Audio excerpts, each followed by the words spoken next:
In certain extreme situations, the law is inadequate. In order to shame its inadequacy, it is necessary to act outside the law, to pursue natural justice. This is not vengeance. Revenge is not a valid motive, it's an emotional response. No, not vengeance. Punishment. Tonight we have a chance to say, yeah, you're right. We're too extreme, we're too wild, we're too out of control, we're too full of our own shit. Or we have a chance to say, hey, fuck you, you're wrong. Fuck you, we're right. Because you have all made it to the dance. Because believe me, this is the dance. Start the show.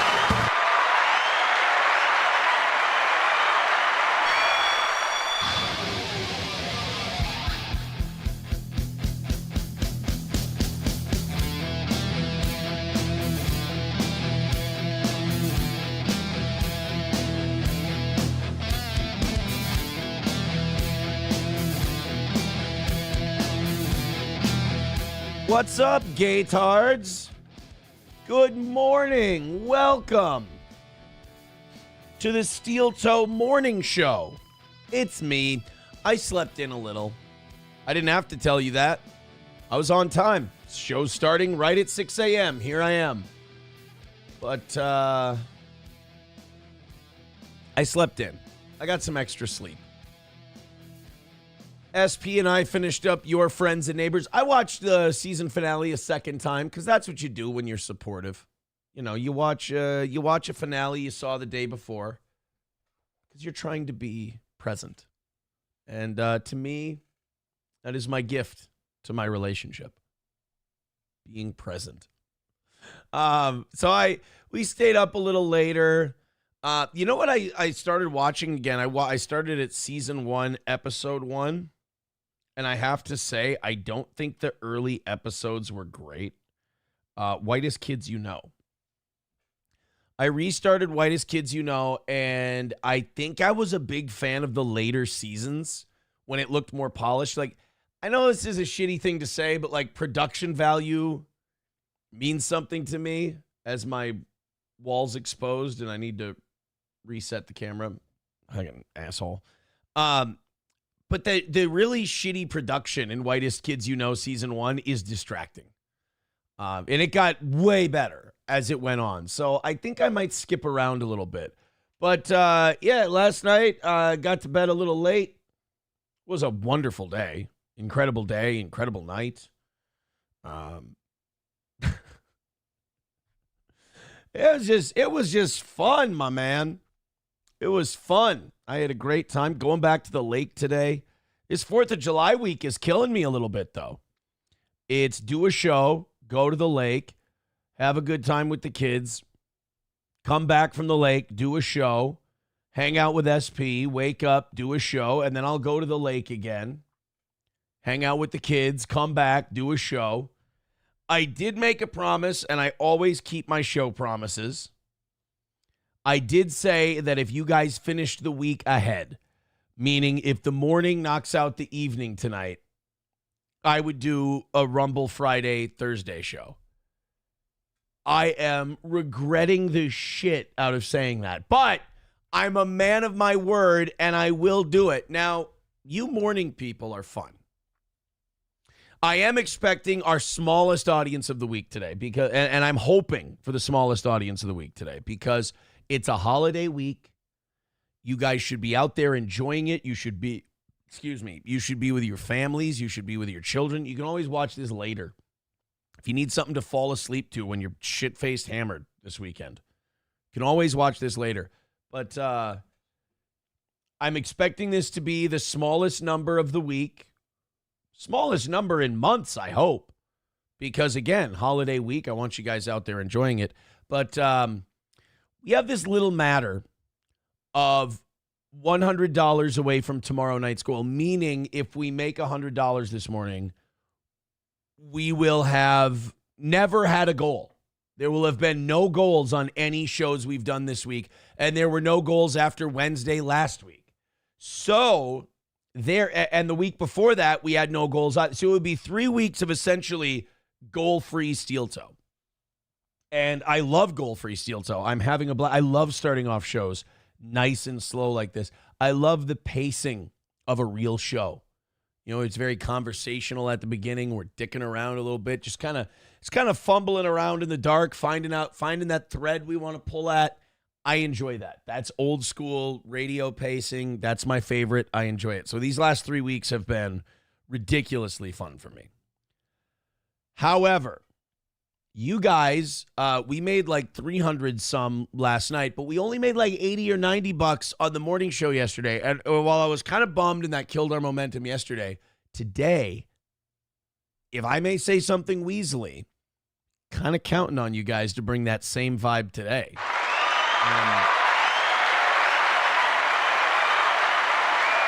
I'm actually kind of counting the same thing you kind of caught shit for yesterday. You're going to get a lot of a heaping amount of praise for today, because we are at a point now where we're going to hit. Like, it's going to be a perfect week for the toe again. But if it's a perfect week for the toe in these next 4 hours, I have to do a show tomorrow. And it's a Rumble Friday show, so it'll be nice and easy. If you guys pull another $80 stunt like you did yesterday, I'm free and clear for tomorrow. The evening show's going to take care of the 20 or 30 or whatever. And I can get I can do an 8 o'clock tea time if I want to. Fuck. I can do an 8 o'clock tea time. And if I wanted to, I could play 36. I mean, nothing's stopping me. I think SP and I are going to hang out. I think SP's got the day off tomorrow. So I think we're going to do Joetown Rocks and then the cabin the rest of the weekend. But I love you guys. You're incredible and you're amazingly supportive. And while I gave you shit yesterday, I said, come on, guys, we made like 90 bucks. You guys make 90 bucks today. You're the sweet spot. You're the absolute best. Now, I also know my audience well enough to know I may have just put a target on my back. I may have just fucked myself. But, when, 2 years ago to a year and a half ago, I would have murdered a small animal in front of my entire neighborhood to be in the position we're in now, where there's no goals and we're like, you guys don't have to throw your life savings at this fucking show. I would have killed a while back to be in that position. Had to make sure that was the cap to the Sharpie and not dog shit. So that's the show for today. I appreciate you guys. I know you'll come in big for me. I know you'll do exactly what I need from you. It's a win-win. You just watch the show for free. Nobody rattles a tin cup at you, which is kind of the way it's been for 3 weeks. But now there's aggressively no tin cup being shaken at you. It's actually being withheld from you. I see this as an absolute win for everyone. You can tell I slept in today. The Celsius hasn't even been cracked open. Arctic cunt or whatever it is. Arctic vibe is what we're going with there. I like the Arctic vibe. It's very good. Thank you, Balls Deep, for the 99 cents. I appreciate that. Completely unnecessary. Completely unnecessary to give us that 99 cents. Coltrane with $1 says, COVID and the election all over again. I posted an AI video about alligator dressed as ice. Got a permanent ban on my Facebook. No warning, just gone.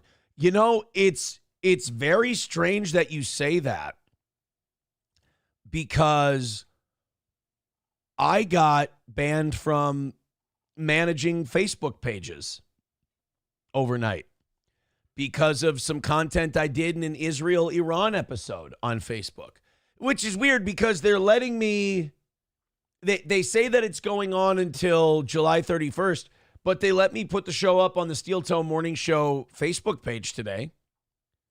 Like it's up, it's streaming, it's running, if I'm not mistaken. Let me go to the page here and let's see. Yeah, like Oh, maybe we're not. Oh, shit. Yeah, so we're not streaming on Facebook. Yeah, I said something. I pissed somebody off. That was a sneeze. So I pissed somebody off over on the Facebook gods. And now for a month, we're not doing a show over on Facebook. So that's interesting. It's not just me. It's multiple people. Maybe Mark Zuckerberg is, maybe he's pissed off at Trump now, like Elon is, and now they're fighting. And so now you're getting banned again. Sorry, guys. Mommy and daddy are fighting. All right, let's catch up with the chat. Oh, wait a minute. Thermodyne Diesel with $20. Thank you, buddy. We want the gold, sucker. Hulk Hogan, we coming for you, nigga. All right, now we're 85 away from tonight. Take it easy. We don't need too many of those 20s. Just take it nice and easy, okay? Okay. Will you fix the holes in the wall behind you, says Chips and Diff. There's no holes. Look, take a look. No holes.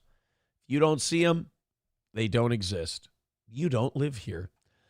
People get Thursday off. Isn't the holiday on Friday? Yeah, but I think people take the whole, like, when you got a 3-day weekend because of a holiday and it's a legit for a shoot 3-day weekend, but shitloads of people take that fourth day. They take that Thursday because it's going to be a low productivity day anyway. Nobody's going to be trying. Everybody's going to be, one eye on the clock, one eye on the door, not really focusing on what they're doing. I really think that you're, as a company, you're kind of fucked tomorrow. Like, no, I think you've been fucked all week. I don't think that I don't think you're going to get a lot of productivity all week because everybody's thinking about just not being there. But I think especially Thursday, it's going to be a rough one. Neil with $50. All right. Fucking cute, guys. Not funny. They are afraid. Thank you, Neil. I appreciate it. $50 from Neil. 35 away from tonight. Again, if you guys leave like $5 on the table by the end of the show, I'm free and clear for tomorrow morning. That's all. Hulkamash Baby says, sounds real rough working than going to the lake all day, you poor man. No. That's not the poor man part, Hulkamash. The poor man part is I have to pull myself away from the lake to come back and do a show. So therefore, that's the rough part. That's the tough part. Let's go to Sam's show. He says, this show is objectively worse without Johnny talking about Marvel movies. You're fucked, fat boy. Thank you.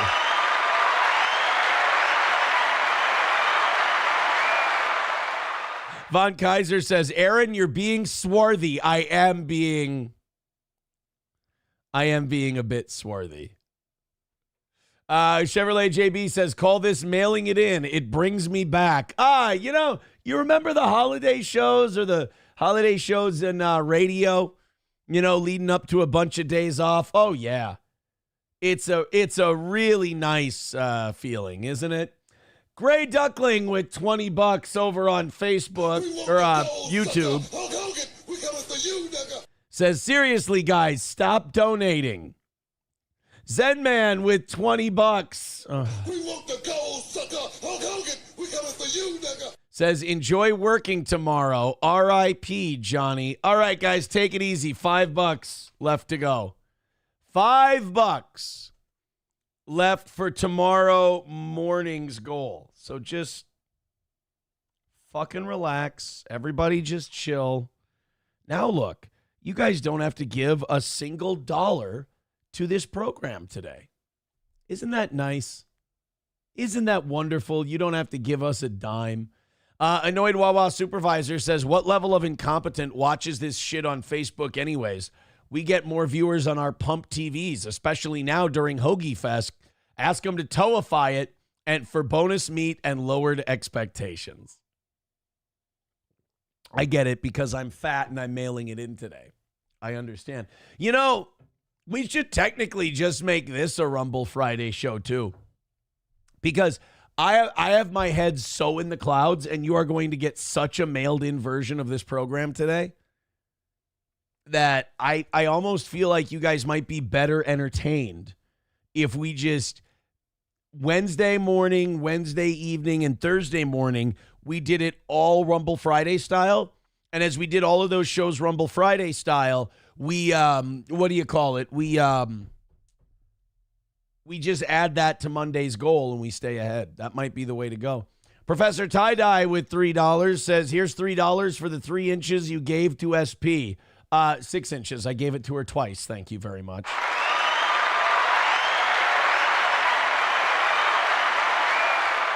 Thank you, buddy. Coltrane with $5 says, work, bitch. Okay, well, there we go. But I'm afraid I've got some bad news. Thank you, guys. I appreciate it. Thank you. Drinks a lot of bourbon, gifting 5 memberships over on YouTube. Wow. Thank you so much, pal. We want the gold, sucker. Hulk Hogan, we coming for you, nigga. So now we're on Monday morning, and we're at 3:10 from Monday morning. Okay, here. Monday a.m. Holy shit. So that means Rumble Friday, Thursday is all going to go towards Monday. I think we're going to start next week ahead, too. Holy shit. Packerbacker says, was legit hoping they'd stretch the goal out until the very last minute. Dude, haven't you learned with this crowd? Have you not learned with this audience? If I say, hey, guys, you know what would make my life very sweet and awesome? If you did this. They're going to do the opposite. You would think after 10, 12, 15, 20 years of this, I would learn that and use it to my advantage, but I'm a big, fat, gay retard. And I can't. I can't. Cheetos says, weird. Another mailed-in show. Zenman says, goal finished in 15 minutes. Beautiful. I mean, look, in a way, I'm not complaining. In a way, I'm totally complaining. Thank you very much. We got a few PayPals to get through here. You know what I really don't want? I really don't want more contributions coming in. I think that's probably enough. I think we can probably lock it up. Thank you to Paul for the 7. Thank you to Big Earn for 6. He says, I need show tomorrow. Well, you're getting a show tomorrow. I will be here bright and early. Los Federales with $1 says, day 4 in the Dominican Republic, still no diarrhea, but it's coming out like soft serve ice cream. Resort is okay, but I've stayed in better places. How I know this place is mediocre? I came with $200 for tips, and I still have $175. I said, you guys should probably, let's lock it up. Chips and Diff coming back. You lock it up. No, you lock it up. Lock it up. Give me a break. She was my first Asian. That movie, there's so many underrated movie comedies from that era. Wedding Crashers is one of the most quotable movies of all time. It's fucking hilarious. It's peak prime Vince Vaughn. It's Walken being Walken. Sailor, good man. That old school, controversial take, Wedding Crashers is better than old school. You had, primo Rachel McAdams. Good Lord. You had, before he was Bradley Cooper. I mean, that movie was incredible. And then wasn't the secretary, didn't she become somebody? Secretary in Wedding Crashers. Not Secretary Cleary. I mean the chick. Not, get the fuck out of here. I mean Vince Vaughn's secretary. Wasn't she a somebody? Todd. Sack Lodge. That's right. Bradley Cooper's name wasn't, I keep thinking it was Zach Lodge. It was Sack Lodge. What a fucking douchebag name. Dwight Yoakam is in there. Rebecca De Mornay was in the opening scene. God, I need to figure out who that was. The other woman. Old Italian woman, old Irish woman. I don't remember. Rachel Sterling was in that movie. Do you remember who Rachel Sterling was? I believe Rachel Sterling, wasn't she the chick that Donald Sterling, the owner of the Clippers, thought was fucking all the black basketball players, and he told her to stop showing up at games with black dudes because it embarrassed the fuck out of him, and then he had to sell the Clippers? I think that's her. Rachel Sterling. Oh, no, it's an English actress. It's somebody else. Fuck, I thought Rachel Sterling was Donald Sterling's wife. And she was the one who embarrassed him with the black guys. Oh, that poor dude. Who was Vince Vaughn's secretary in Wedding Crashers? That's what I need to fucking know. Not Secretary Cleary. That's Christopher Walken. I'm well aware. Oh, nobody knows how to answer my fucking question. Sorry. And before you say, oh, you're fucking lazy, you're mailing it in. No shit. I warned you. I told you. Leave money on the table. Don't go over today. It's gonna be a mailed in type of thing. Yeah, Chips and Diff writes, goal met, so he's mailing it in. Hey, in fairness to me, everyone is my witness. Before the goal, first of all, we started the show with the goal met. There was no goal today. The goal was knocked out last night. I said from the very beginning, guys, don't knock out that evening goal, or I've got to do a show Thursday. Take it nice and easy. I'm mailing it in anyway. It's a holiday week. And what did you do? Fuck you, Aaron. And you gave me a shitload of money. You said, what did you say? Fuck you, Aaron. Exactly. And I said, okay, but it's a holiday, and all I can think about is golf and the lake and Joetown Rocks and the kids and everything else. I'm mailing it the fuck in today, even though we have a shitload of stories and plenty of stuff to talk about. I'm going to be meandering a bit. It's going to be an old school radio show. And now Chips and Diff is going, hey, you're doing the thing you said you were going to do. You're right. And now I'm fucking self-conscious because Hobo Chili Recipe, as I was looking at the chat, just said you have lady fingers. I know that's not true, but now I'm looking at my fingers going, he's wrong, you know. He doesn't know what he's talking about. You girls look fine. Los Federales with $1 says, Aaron, ever since you upgraded your camera, I have now noticed your lazy eye. Ever thought of getting that correct? I don't have lady fingers, and I don't have a lazy eye. It better fucking be there. Is he dead yet? I feel like he should probably be dead. I feel like his system should have caved in on him by now. He's on borrowed time. That's a very unhealthy individual. Balls Deep with $2 says Rumble Wednesday. Let's go.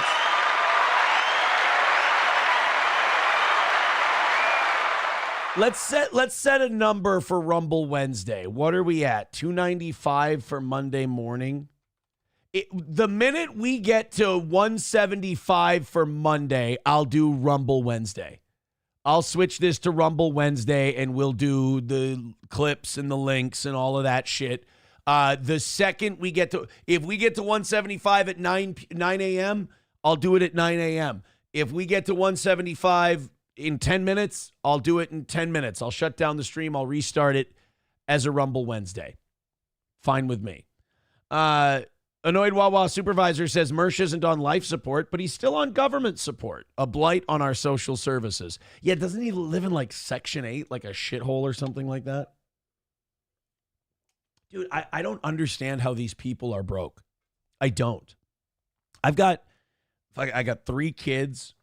Child support, health insurance, college funds, like all this shit that I put money into every month, mortgage, vehicle, all that shit. And I'm still, there's no threat of homelessness here. Like we're doing fine. But then I see these people, they have shows. I'm assuming Revenge of the Sis still makes some money.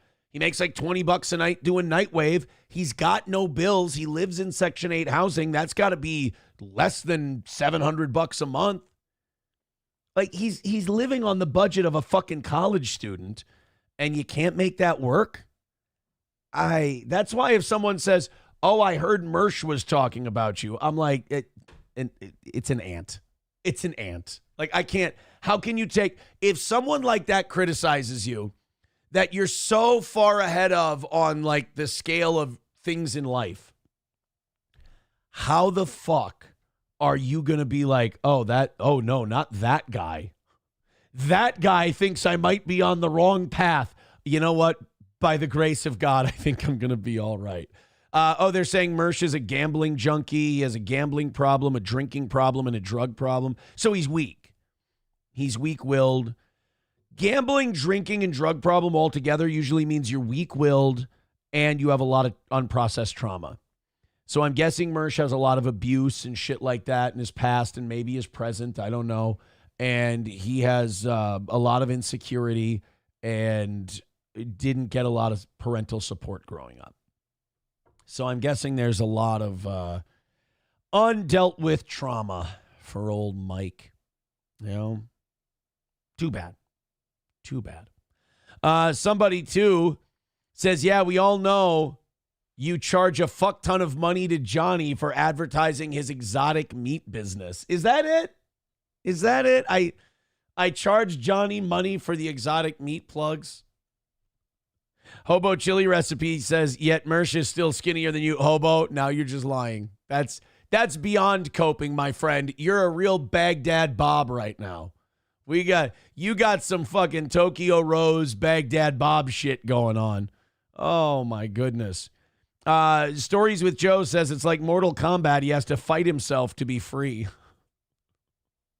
All right. Now, you know what? I feel like if I keep encouraging you guys on this, it's just going to get mean for no reason. And I don't want it to get mean for no reason. Let's move on. Let's do a show today. Thank you guys so much for your incredible, unbelievable, remarkable support. You're fantastic. You're fantastic. Yeah, see, now Deutsch Chad saying, how could you not be ashamed of yourself, of your merch? It's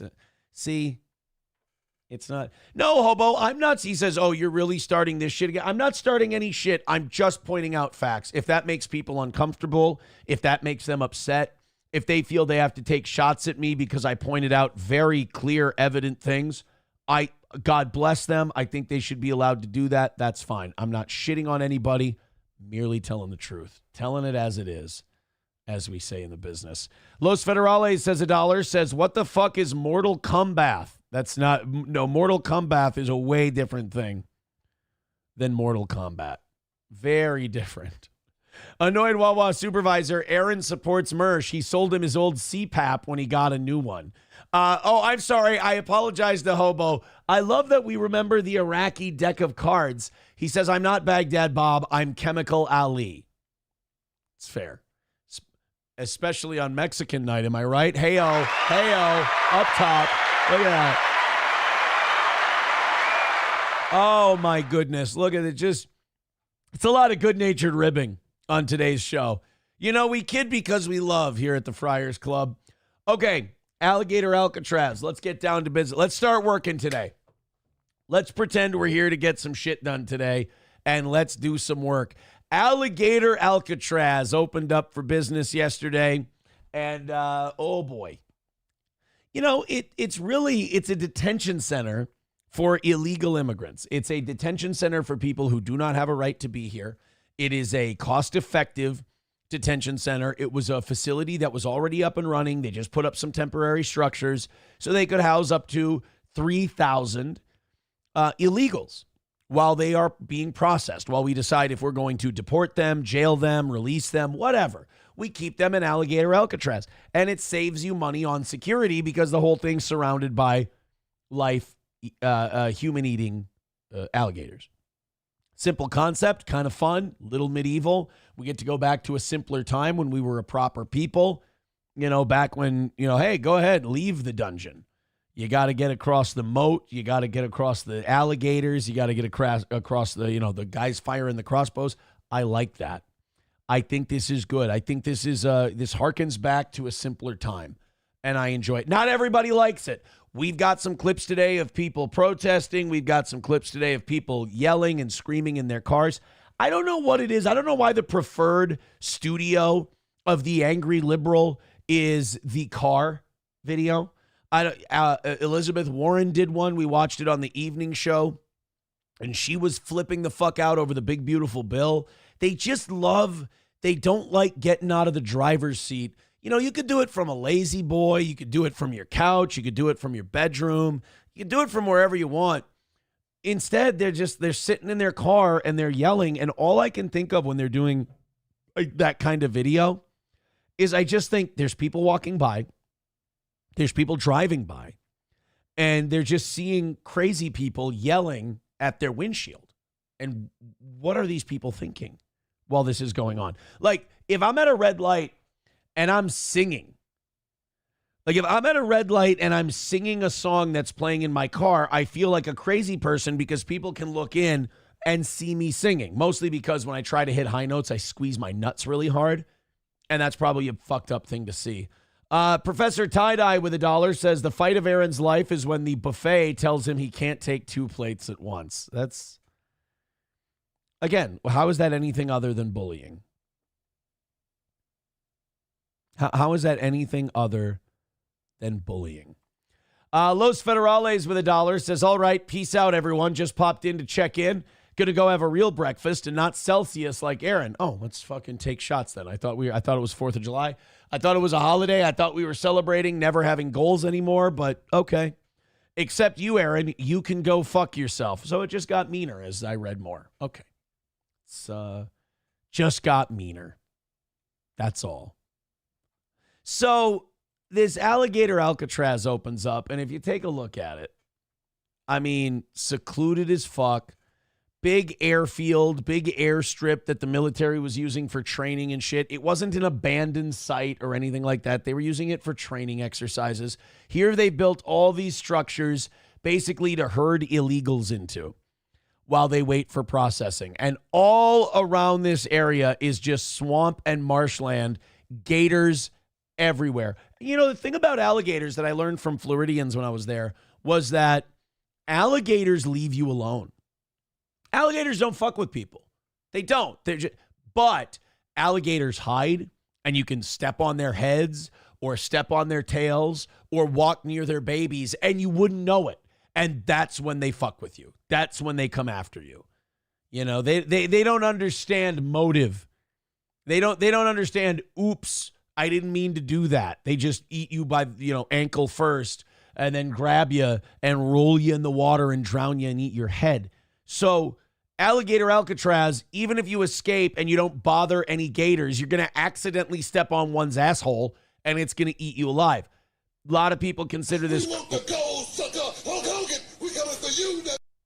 I'm working on it. A lot of people consider it inhumane. A lot of people think that Trump is, Trump kind of plays into the hands of the people who think he's a Nazi and this evil, terrible, cold guy. But who gives a shit if he does? Because it's not like he was ever going to convince those people anyway.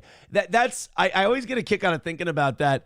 If you're a Trump supporter, I feel like there's shit he can do to make you not a supporter anymore. You know, there were people during the Israel-Iran thing that did that. There's people during this big, beautiful bill who are saying, look, man, you're just adding to the deficit. We're not really getting much out of it. I don't work for tips. I ain't on Social Security, motherfucker. So, I don't work a lot of overtime. I'm not hourly. There's a lot of people who are, and you're adding trillions of dollars to the deficit. So they're mad at that. They're mad at the war. There's people who get mad enough at Trump that they want to bail. You know what you don't see is people who strongly dislike Trump who will never admit that there might be things he does that they like and that they might consider supporting him on certain issues. They never do. I think, and I know this goes against, what people, what the common zeitgeist is. But I think Trump supporters are far more open-minded than Trump haters. Only because, not when it comes to trans sports or anything, but I think there's shit Trump can do that would turn a supporter into a non-supporter. There's not a lot of things Trump can do that would turn a non-supporter into a supporter. I think they're more closed off. This Alligator Alcatraz is not a bad thing. I don't know how necessary it is, but it's not a bad thing. DeSantis basically had lost a lot of his conservative momentum, so he wanted to get it back, and he's like, well, why don't I reach back into my COVID bag of tricks? DeSantis was Mr. COVID. He was the guy who beat COVID, just opened up his state, let her buck, the whole deal. Well, now he's like, all right, now I got to get back to the gimmicks. You know, I'm not a guy who has, you know, a good 30-minute Broadway at a house show. I'm a guy who's got to do gimmick matches. You know, Ron DeSantis isn't Barry Windham. He's not Ricky the Dragon Steamboat. He's Sabu. He's Abdullah the Butcher. He's got to do gimmicks. And he got a new gimmick. He got Alligator Alcatraz. And, ooh, boy, there are some people that are very happy, and there are some people that are fucking pissed. Let's go to Benny Johnson first. He's happy about it. Let's see what old Benny thinks. He's the Benny who's not completely hateable. Well, 3, 2, 1. Welcome. You don't have to do that. You already hit go. Don't give yourself a countdown. That's fucking gay. To Alligator Alcatraz. The entrance here is a 30-foot tall wall. None of this was here 5 days ago. Anybody else really getting bothered by, and I don't watch a lot of Benny Johnson. Anybody else want to bothered by the fact that Benny Johnson clearly is putting that gravel in his voice? That's not his actual voice. Like, I smoke too many cigars. I'm out in the sun too much nowadays. I've got, my voice is dried out. I probably drink too many of these energy drinks. My voice is tearing itself apart, and it's a little gravelly from time to time. This is a very put-on persona thing. Because Benny Johnson looks like a fucking librarian, all right? He looks like an insurance adjuster. So he's got to have a little bit of an edge. So, you know, he hears Alex Jones with that voice, and he throws a little Alex Jones in there. It's like, conservatives got to stop this idea that they're ever going to be cool. You're not cool. You're fucking dorks. Like I said, you're accountants, you're insurance adjusters. Be that. That's, conservatives don't understand what's charming about them. We don't want you saying shit like fire and on God. You know, you don't have to do that. We want you to be gay as fuck. That's how we've always viewed conservatives. When we were kids, conservatives were no fun. They were all about like morality and not spending all the money. Like, they were basically an uptight dad. That's what we want conservatives to be, uptight dads. Stop trying to be cool. It looks gay. You're weird. Just be weird, nerd, dorky, gay guys, Ben. It's got razor wire on the top. Just unbelievably impressive. Ben looks like a guy who still makes machine gun noises with his mouth unironically. So we don't need him to be cool. Razor wire. Isn't the razor wire cool? Ben, you talk like this and you do this a lot.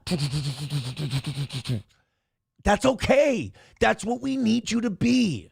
Impressive what the state of Florida has done here. You're not quite sure what they call it when the quarterback lines up a little bit, not fully in the shotgun, but a little bit back from the center. He's not under center, but he's not way back. You don't know what that's called. That's okay. It's called the pistol formation. But you don't need to know that.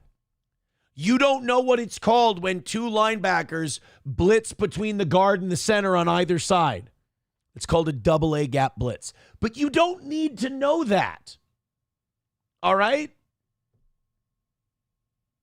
When the interior defensive lineman and the exterior defensive lineman switch during their pass rush, you don't need to know that. It's called a stunt, but you don't need to know that. I'll teach you how to stunt. My wrists stay rocked up. My TVs pop up in the Maybach Benz.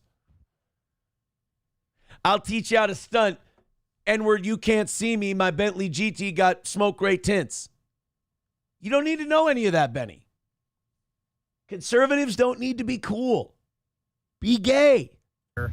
Over my shoulder is the actual facility. As you can see, we'll be entering soon. This is the entry gate for Alligator Alcatraz. Got mosquitoes everywhere. See, now that's him. Did you hear that? Yeah, we got the entrance here. We got the razor wire. We got all this. As soon as a bug flies by, he's like that black guy who went all street during his report. He's like, we are here at the thing. Oh, motherfucker. Benny Johnson is the opposite of that. We got razor wire up here. Oh, man, it is crazy here at Alligator Alcatraz. Oh, my goodness, the mosquitoes are terrible. I mean, what I meant to say was the gators are all... Benny, be you. Alligator Alcatraz. Got mosquitoes everywhere. Like, landing. There you go. Look at that. See, there you go. That's you. Do you notice the gravel went out of his voice and the tough guy thing wasn't there anymore? Come on. We remember you conservatives in school. We used to beat you up, but it was nothing personal. We just had to establish dominance. We were insecure. We lost 27-3 to Rogers Friday night. We needed to get our heat back. Not a fun place to be put in prison. You do not want to go here. Obviously, this is going to be a 5,000-bed federal facility. President Trump will be here soon. I was wrong. I thought it was 3,000 beds. 5,000. Well, Mexicans. They sleep many to a... That's not important. I'm getting swarmed by mosquitoes right now, and we saw at least 30 alligators on our way in driving. Shit.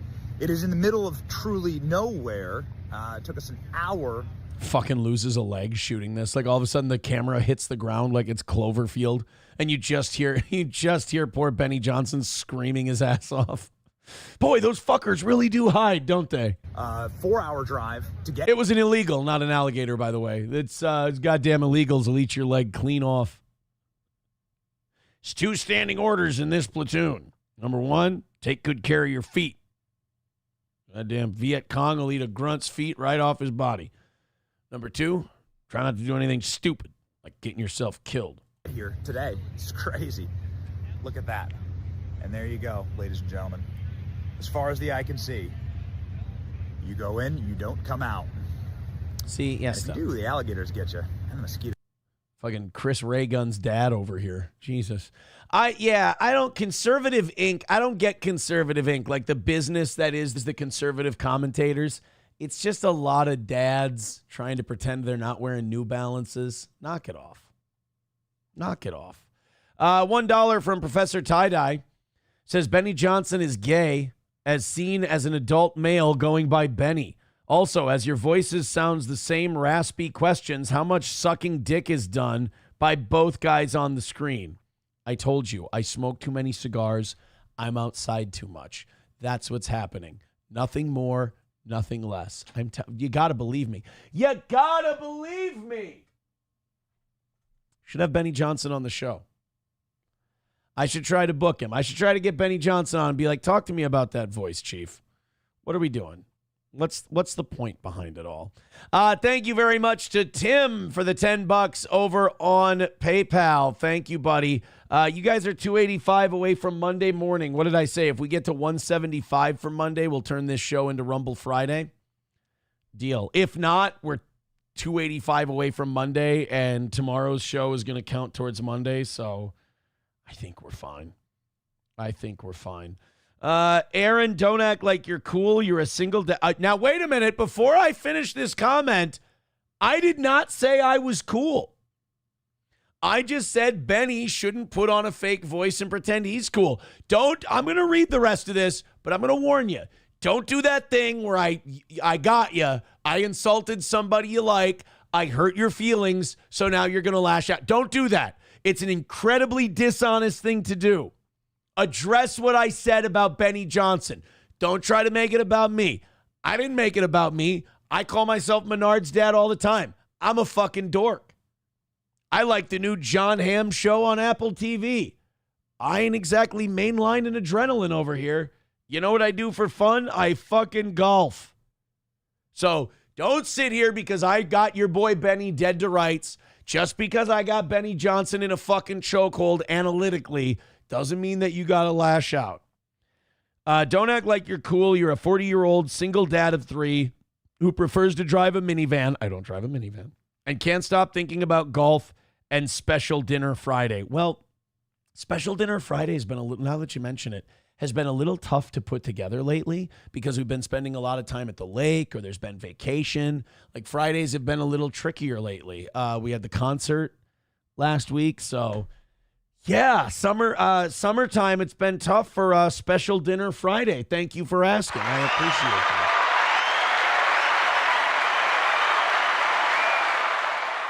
Oh, God. I just splashed Celsius all over my face. Atomic Ray with $1 says, when you come in and don't get out, isn't that butt sex? I mean, maybe the way you do it. Redbird with $10 says, oh, yes. Complaining that afternoons at the golf course and weekends at the lake is spending too much time in the sun is going to absolutely endear you to what's left for your blue-collar audience. New boot goofing. Thank you, Redbird.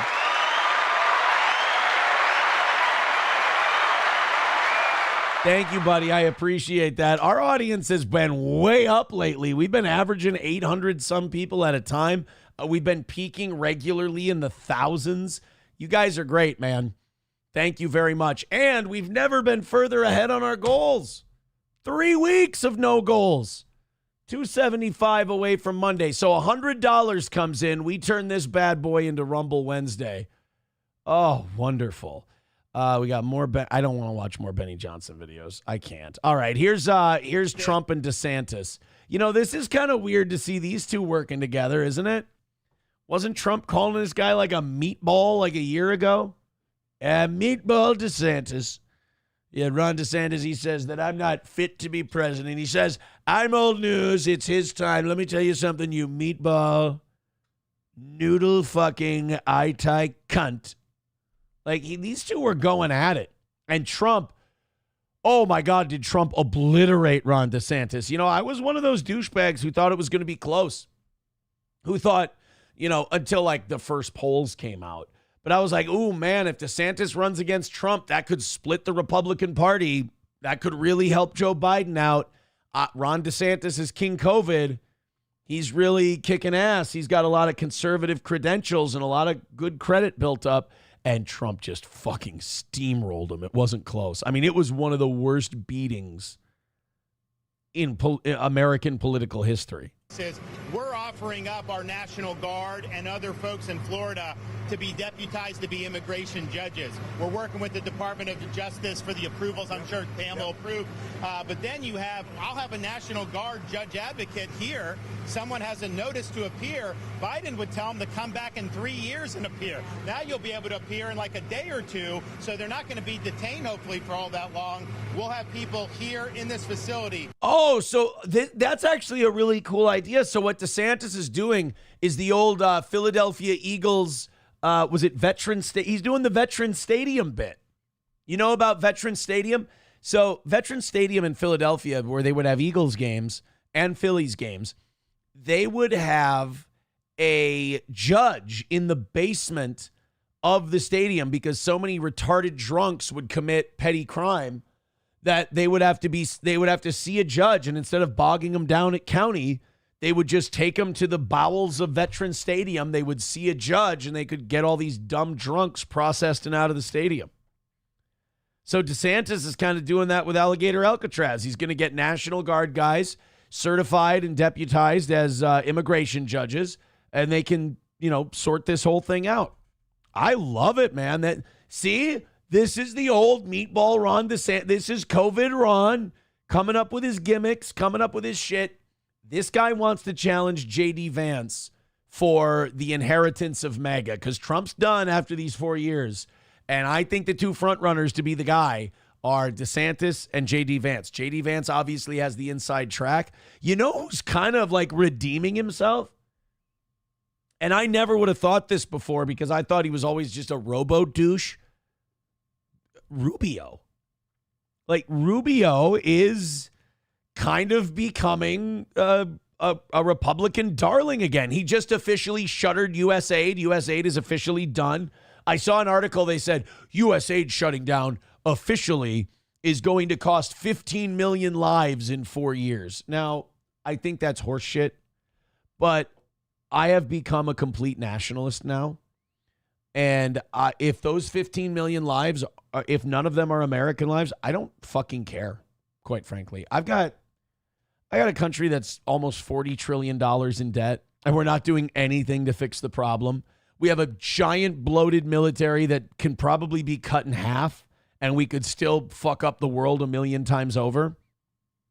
And we have a bloated federal bureaucracy. Our taxes are way too high, and there's too many taxes. And again, we're not doing anything to fix it. This country is owned by weapons manufacturers. They've got us by the balls. We're a corporation, not a country. There's a lot of shit we have left to fix. I don't have time to wonder if people are dying without mosquito nets in Africa. I do not care. I believe that black people in Africa are just as capable of taking care of themselves as anyone else in any other part of the world. If you want to stay alive, if you want to stop your people from getting sick, you will do that. If not, sorry, bank's closed. You can't be a bank that's $40 trillion in debt and keep shoveling out favors for people. And also, you know, having him put on trans plays. Fucking hell. So, Meatball Ron back up to his old tricks. I like it. Is it good enough to beat J.D. Vance in a couple of years? Yeah. We'll see how Trump does. That can make, you know, it's a bureaucracy. The president's got to deal with the bureaucracy. Now, that Supreme Court ruling was good because that's going to allow him to be able to exercise Article 2 the way founders intended. But you still have bureaucracy. So we want to cut through that so that we have an efficient operation between Florida and DHS to get the removal of these illegals done. You know what? I appreciate that these two guys are doing everything they can within the framework of the people who own this country. Like, everything they're allowed to do, they're doing it. I understand we're not going to cut off Israel. I understand we're not going to stop the foreign wars. I understand we're not going to stop bombing people and intervening and spending too much money. Lockheed Martin and Raytheon are they're giant shareholders in the corporation that is America. But within the framework of what they're allowed to do, guys like Trump, guys like DeSantis are doing everything. They're pushing it to the boundary of what they're allowed to do. And I guess there's a part of that I appreciate. Coyote with $9.99. Thank you very much. I appreciate the $9.99. What a generous drop in by Redbird. You guys are 270 away from Monday morning's goal. So we've got the evening show tonight and the Rumble Friday tomorrow. All of that, we're going to be ahead again. Atomic Ray with $1 says, and how do you do butt sex? It's a trick question. I don't do butt sex.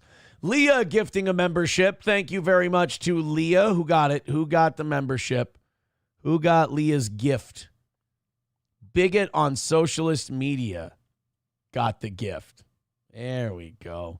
265 away from Monday morning's goal. Again, when we get to 190, if we get to 195, we will, what do you call it? We'll go to Rumble Friday, Wednesday. Thank you very much. Hobo Chili Recipe says, I want the illusion of freedom again.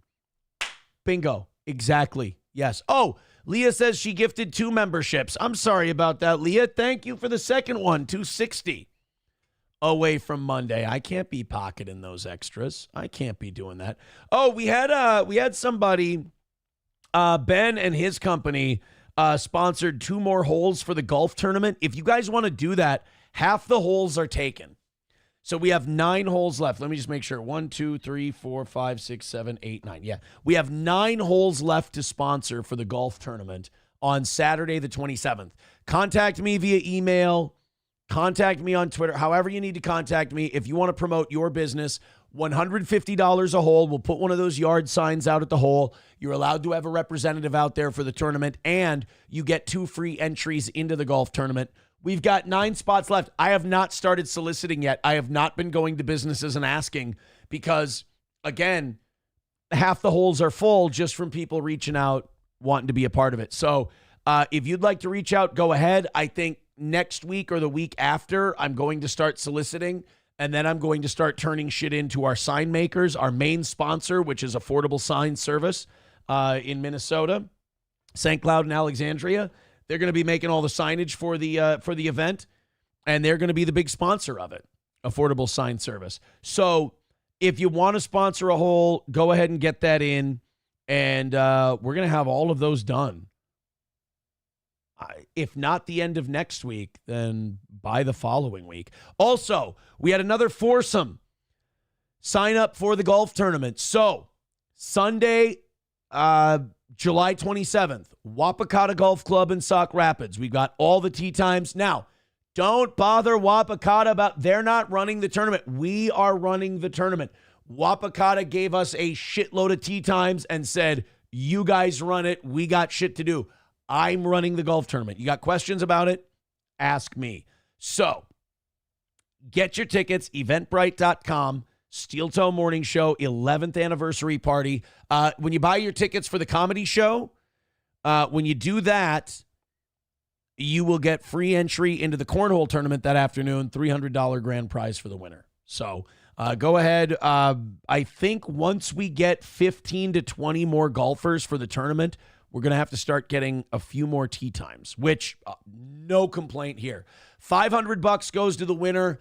4321 for the next 4 spots, and $400 to the lowest scoring foursome for the tournament. Those are the prizes. Go ahead and join us on Sunday, the 27th. The first tee time is at 8 o'clock. I would recommend you guys get there at 7, especially after the anniversary party the night before. You're going to want a Bloody Mary, maybe an energy drink. You're going to want to, get a nice pick-me-up. I was trying to think about how I'm going to do the tournament, like for myself. Oh, next week there's going to be tickets going on sale to be part of a special foursome with Gino, Keanu, or myself. There's going to be Keanu tickets, Gino tickets, and Aaron tickets. And we're all going to take a foursome out. I don't know how we're going to do it. Part of me wants to see if I can pull off just staying up, because Keanu's like a super night owl, and she'll probably stay up for the whole thing. But Gino and I are old as fuck, right? Part of me wants to just stay up, because if I don't stay up, I'm going to have to get up at 5 in the morning. We're probably going to get back from Stoney's at 1 or 2. So I'm talking about 3 hours of sleep and then get up. You're going to have to start drinking again, because otherwise you're going to fucking fall apart. I don't know. It's going to be fun. It's going to be fun. Professor Tie-Dye says golfing with Keanu sounds like hell. I don't know. I think there's enough weirdo hornballs in this audience that I'm going to golf with the girl. Then there's going to be enough people that want to hear stories about the old country and the Moors, and they'll want to golf with Gino. And then there's enough people that want to count every single stroke I have. They'll be like, that was 91, you fucking asshole. So I think people will be there. It's $60 a ticket to enter the golf tournament, $60 a pop. We're going to make the tickets to be in my foursome $100 a pop. Keanu 80 and Gino 70 for his. So a little bit extra to be part of an exclusive fun group. Professor Tie-Dye with $1 says, Aaron says half the holes are full while yapping and squirming. Lets us know which hole is currently is filled. Thank you. Redbird with $2 says Speedo slip and slide before or after. Well, I mean, we're still negotiating. We're still talking. We're figuring out how exactly we want to put the whole thing together. But thank you. We got a little more here from Trump and DeSantis on the Alligator Alcatraz thing. Let's check out more of that. Again, eventbrite.com for the Steel Toe anniversary party and golf tournament. Say is, don't let Florida be the only state. We've got very red states that should be doing this just as much as Florida's doing. That will, like Minnesota. Actually, if you did this this is the tragedy of Minnesota. If you did this in most cities in Minnesota, they'd be fine with it. If you did this in most geographical locations in the state of Minnesota, the people that live there would be fine with it. The problem is all of our liberals are condensed in 3 population areas: Minneapolis, St. Paul, Rochester, Duluth. That's where they are, those 3 places. But if you put it literally anywhere else, if you look at a map of Minnesota and how it votes, it's almost all red. The problem is there's no people there. But if you put like an Alligator Alcatraz, I guess we'd call it Skeeter Traz. What do we have? We don't really have any vicious wolf Traz up north. I don't know. We don't really have like vicious predators in Minnesota. But if you did put something like Alligator Alcatraz in Minnesota, geographically, most places they'd be for it. Politically, because of the populations of the metro areas, they wouldn't. increase their numbers, and then what happens is you'll have a lot of people that will deport on their own because they don't want to end up in an Alligator Alcatraz or some of those other places. So I think this is a model, but we need other... I know people love the name Alligator Alcatraz, but I have to ask you, anyone else think it's a little too long? Like, I know Gator Traz sucks. That's a terrible name. Alligatraz. I just feel like Alligator Alcatraz. I like the alliteration. Don't get me wrong, but alligator. 4 syllables for the first word of your catchy thing. It's too much. Coca-Cola. 4 syllables, whole brand. Nabisco. 3 syllables, nice and easy. Alligator Alcatraz. 7 syllables it's not the mark. Make America great again. 7. But it's a 4-word thing. I think Alligator Alcatraz is too long of a name, but until I think of a better one, we'll have to keep it. States to step up. I was going to ask you, would this be enticing for other states to come up with their own model? They are doing it. We have He just fucking said that. God damn it.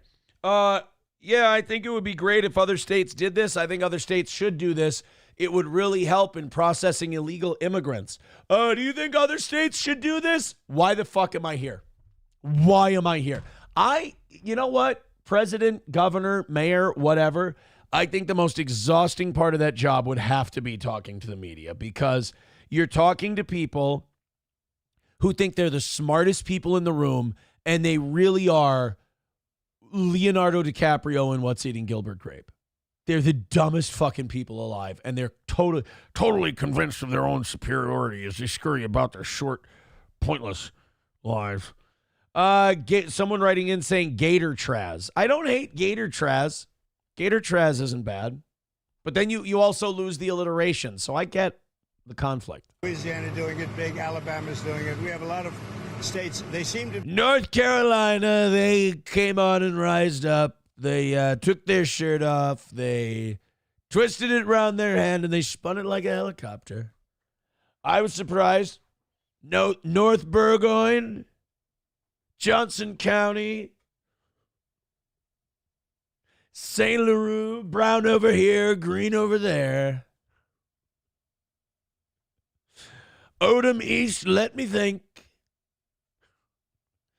Franklin County, Newport, Warren, Kingsville. What other areas do they list in Raise Up by P.D. Pablo?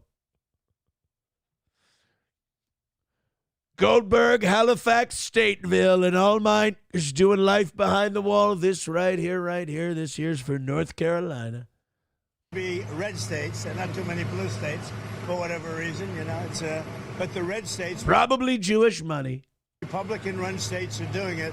The blue states don't do very well at security and policing, unfortunately. What would you say, Chris? I would say that exactly right. The governor here has been fantastic in forming this partnership with the Department of Homeland Security. Kristi Noem's still a smoke show, but she did too much shit to her face. Kristi Noem kind of has the Lauren Sanchez problem, where I don't think she realized how hot she still was at her age. I think there's a real self-confidence problem with the more you shave away at your face. Look, man, I fully endorse cleaning shit up as you get older, guys or girls. I get it. I understand. If you got the money, clean up your shit, look nice. I totally understand. But when you shoot the shit into your lips and you puff them up like an allergic reaction, or when you shave down your jaw, you shave down your face, you pull that skin too tight, I don't, I get it. It's your face. You can do with it whatever you want. But I don't think Kristi Noem knew what a smoke show she still was, and I think she overdid. But she still looks fantastic. Nancy Mace versus Kristi Noem as the hottest brunette in American politics. Well, Paulina Luna, another one. We're looking at different And Lauren Boebert's still cute, even though she's the definition of mousy. contracts with different vendors and thought, why not go straight to our governors and ask them to help us solve this problem. Florida was unique in what they presented to us, and I would ask every other governor to do. Is she the puppy killer? She doesn't fuck around. Is that Jody Ernst? No, Jody Ernst is the pig castrator. She cut pigs' balls off. I think Kristi Noem is the puppy killer, and Nancy Mace is the one who was raped. So they've all got backstories. They're like superheroes. The exact same thing. This is unique because we can hold individuals here. All right, well, there you go. I love how they cut off the woman. Like Ron DeSantis gets to give this big speech, and I think other states should be doing this as well. I think North Carolina is fantastic. What do you think, Kristi? And Kristi Noem's like, and then I have a thought. All right, guys, let's pack it up. We're good. We got what we need. I like Kristi Noem. I do. Ray Peacock says, have you ever considered shaving down those tits? That's neither here nor there, and it's also remarkably hurtful. I don't think you understand how hurtful what you said. It's bullying. It's bullying. Chevrolet JB with $1 says, I'm still say this tournament is going to kill 2 golf carts and never be allowed back on the course. Well, thank God there's more than one, right? Chevrolet JB says there's an empty prison in Appleton, Minnesota. Stillwater's about to be empty. So they could use that one. Paradise says alligators would migrate home like the dog you drop off out of state, but finds its way home. Gator Traz. See, people like Gator Traz. Okay. Stories with Joe says we need Stallone to show us how to escape from this alligator prison. Wasn't Arnold in that movie too? Wasn't it Schwarzenegger and Stallone doing the what do you call the prison escape movie? I don't even remember what it's called. I never watched it. Stories with Hulkamasha Baby says Timberwolves. We have giant fucking Timberwolves. They can't be counted on to eat people though. Like, how often do you hear people get eaten by Timberwolves in Minnesota? They're not aggressive enough. 383 Novocaine with $1 says Gator Gitmo. Ooh, I like Gator Gitmo, bro. I like Gator Gitmo. That's not a bad one. Gator Gitmo has a bit of a ring to it. Atomic Ray says, and the pythons. Nobody's seeing pythons at this camp. Oh, there's got to be pythons, right? They're all over now. Plankton FS says the Minnesota version, we could call it the Wolf's Lair. All right, now you're just trying to tease me. Papa Shab says, look at Laura Loomer. Oh, yeah, Laura Loomer. Oh, my God. First of all, I mean, with the kind of plastic surgery she got, can you say self-hating Jew? Oh, my God. And she just made herself look like a witch on Halloween. She really did. Laura Loomer went way too goddamn far. Not that, I'm going to say this, Laura Loomer I don't think was ever very attractive. And she talks like a whiny, nasally Jewish lady. Like, ugh. Laura Loomer's awful. Laura Loomer's one of those people who, if she would have listened to different guys when she was younger, she could have as easily been a liberal as she is a conservative. Paradise says Luna did the swimsuit thing last year. All right, let's settle this once and for all. Congresswoman Luna swimsuit. Let's do that one first.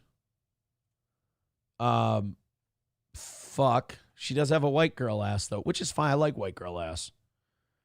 Nothing wrong with white girl ass. Yeah, she's a fucking cutie. She is. One pieces are gay. One pieces are for fat girls. When skinny girls wear one pieces, it looks weird. It's like you don't have to do that, right? There's no reason for you to wear that one piece.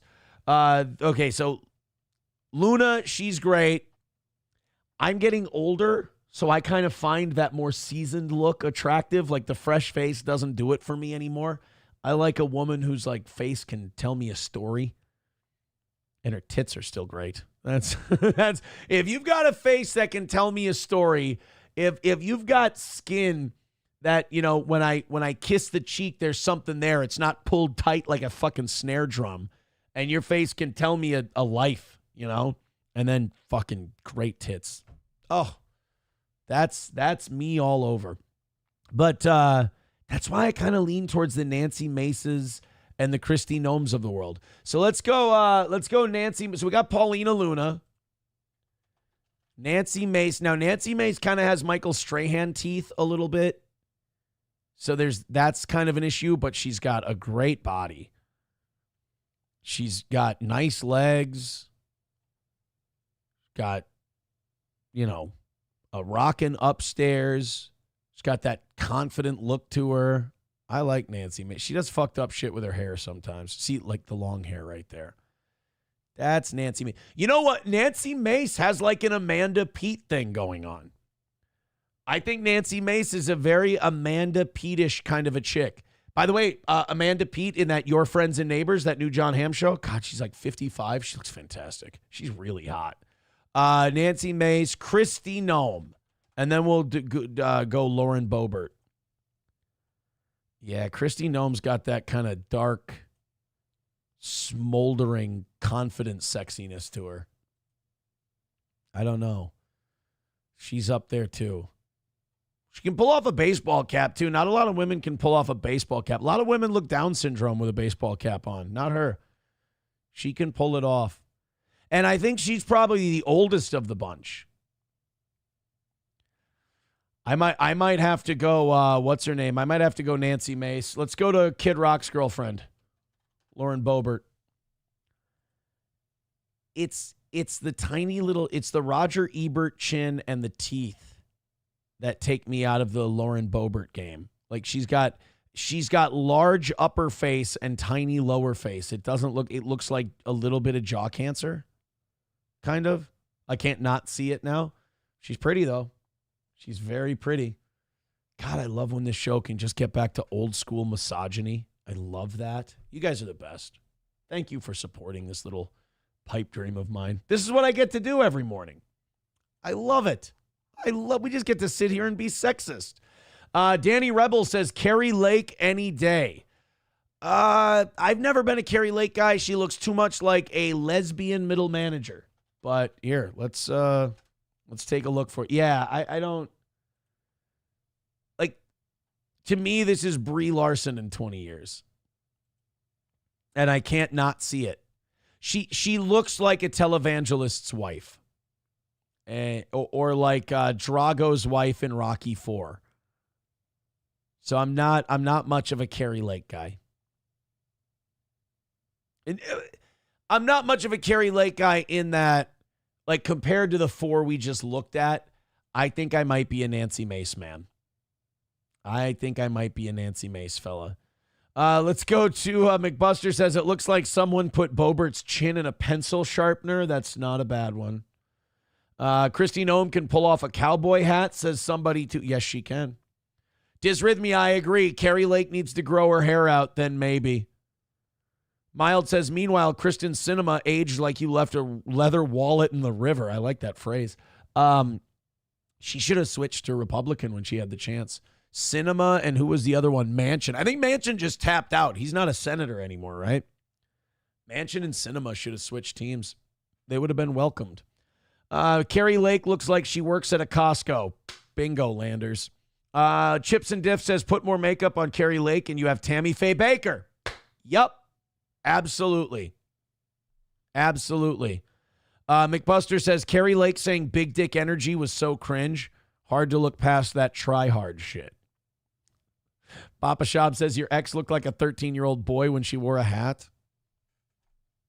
My dad said that to me yesterday. He didn't say that exactly, but he made a joke. He's like, I go, you know, we were talking about women. We were just talking about something. And I go, you know, I never would have made it long term with either of my two ex-wives. They're just way too just. And I just, you know, because we were talking about how sometimes my kid's mom, she'll go to bed at like 7 o'clock. Like sometimes, like if I can't drop the kids, if we're at the lake or something and I can't drop the kids off, or I have to go drop the kids off, and the kids are like, we want to stay at the lake longer. We want to stay at the lake longer. My parents will be like, okay, we can take them. Because I'm like, okay, guys, we got to go. We got to go meet mom, whatever. And the kids are like, I don't want to. And I'll text their mom. I'll be like, can they stay a little longer? My parents will bring them, blah, blah. And she's fine with that. She's good. So my parents will bring them back, and it'll be like 7 o'clock or so, and she'll be in bed. She'll be sleeping. And I'm like, I would have never made it. I would have never made it. And then my dad talks to me, and he goes, yeah, then your second wife, some trophy wife, that second one was. Oh, no, he was saying like your second wife's supposed to be your trophy wife. I don't remember who we were talking about. And he goes, some trophy wife you had. And I'm like, Jesus. He's like, well, I'm sorry. He goes, you marry someone who's built like a teenage boy. And I'm like, fuck.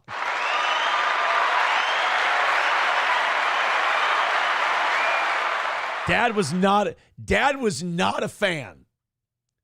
Dad was not a fan. I found out that the kids would tell grandma and grandpa stuff that they didn't feel comfortable telling me about their stepmom. I feel bad about that, but hey, got it fixed, right?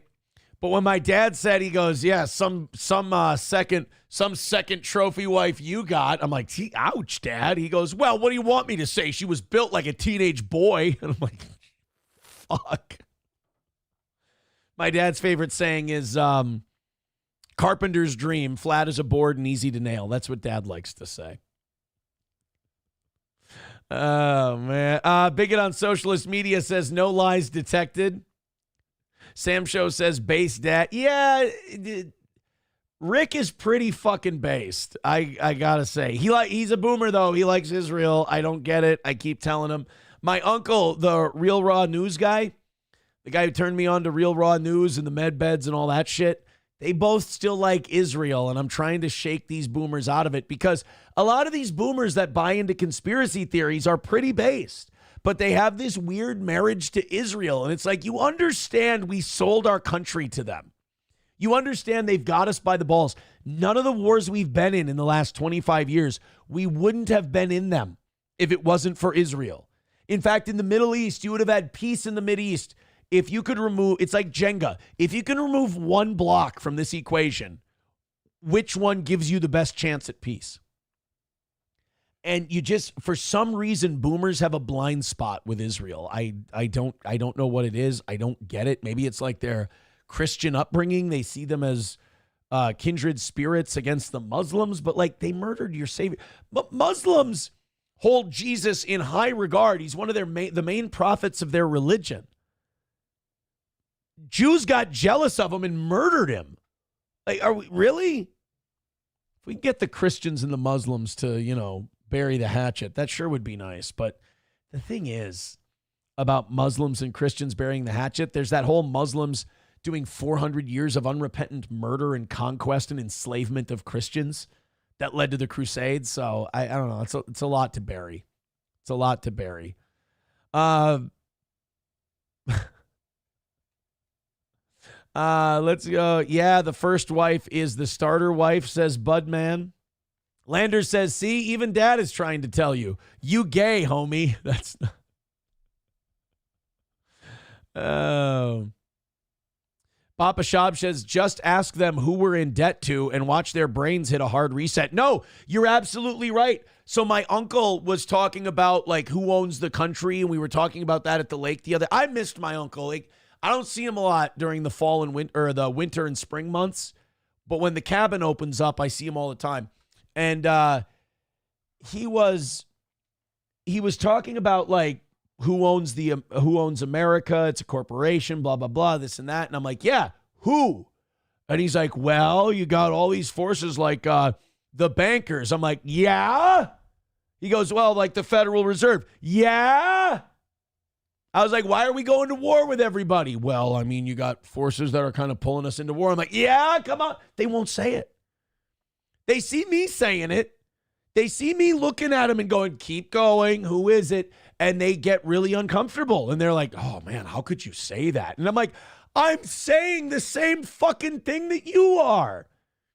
You just won't say the name. Oh, me talking about this shit off the air is like a million times worse than me talking about it. Come to the anniversary show. Let's have a few drinks and let's talk about the world.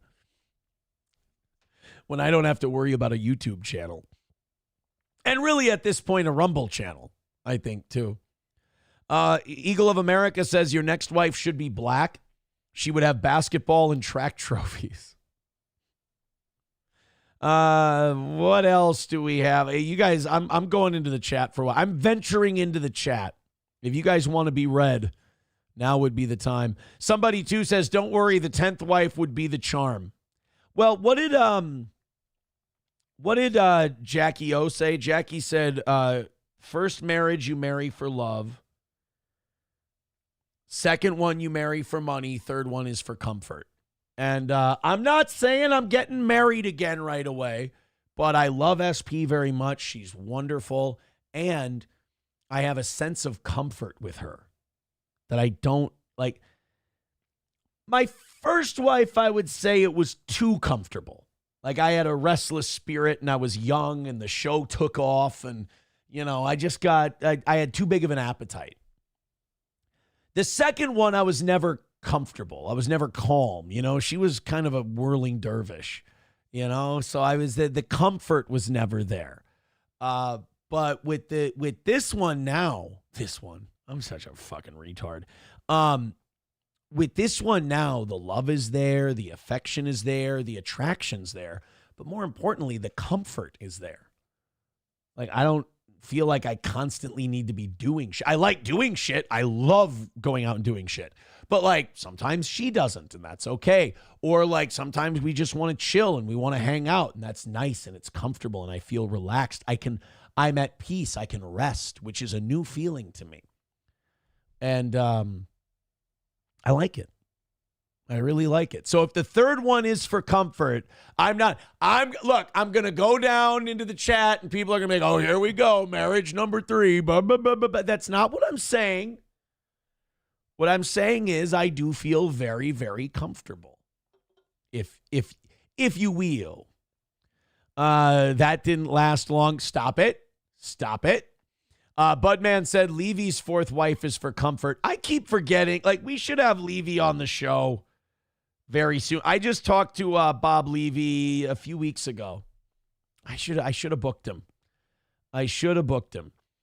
All You Can Eat Negro says, what does your radio show have to do with your marriage? If you weren't a listener back then, we used to do sold out comedy shows twice a month around the area. I mean, 200 to 300 people at each show. And a lot of those people would be female, and many of them would be attractive. Not all of them, and a lot of them taken because most of our audience was dudes. But there were some fucking cuties, and nobody prepares you. There's no school class for women wanting you. You know, because most guys, their lives include the chase. You know, you're chasing women. You know, you're trying to attract one. You got to peacock a little bit. When it comes to you, it's difficult. You don't know what to do because women have that energy come to them. Men don't have that energy come to them. Women are used to it. They can brush it off. They can blow it off. They're artists when it comes to that.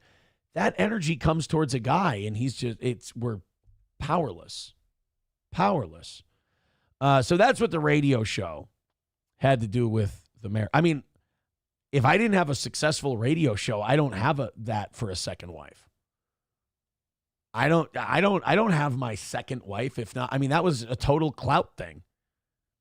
I mean, that was, oh my God, he's a radio guy. Oh my God, I bet he makes good money. Oh my God, he's the number 1 radio guy in the air. Everybody at my work knows who he is. People will be so jealous if I'm with the radio guy that they listen to all day. That's what my second marriage was. My second marriage was the local number 1 radio guy. It wasn't, I love Aaron. It wasn't, Aaron's a really interesting, funny, good guy or whatever. It was what I could do for her, not reputation, but like what I could do for the way she was seen by others. That's what that was. My friends. That's okay. You're saying you're weak. Am I weak? Yeah. Oh, God. Like 2017, 2018, 2019. Yeah, weak as shit. Oh, my God. Someday when the story is told and the book is written, I'll talk to you about 2017 to 2019. Holy shit. No, 2017 and 2018, I guess I would say. Mild says, being a radio guy's wife is sexy. Well, how'd it work out? Another win for the toe.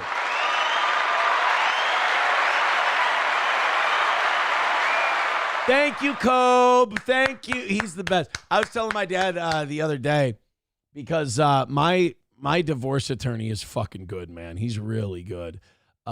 He just wins. And I was joking with my dad, and at least he saw the humor in it. He knew I wasn't serious. I told my dad, I go, I want to get married and divorced again just so I can watch that guy work. But I forgot, I haven't paid the bills in a while. So maybe I wouldn't be so thrilled if I'm the kind of guy I'd much rather give it to. If I don't have kids with the woman, I'd much rather give it to my lawyer than give it to her. If I have kids with him, it's fine. Like, it was easy to figure out my first one because we just came to a settlement on all the different dollars and cents. And like, instead of going, well, just give her this every month, I'm like, well, why don't I pay for this? Why don't I pay for this? Why don't I pay for this?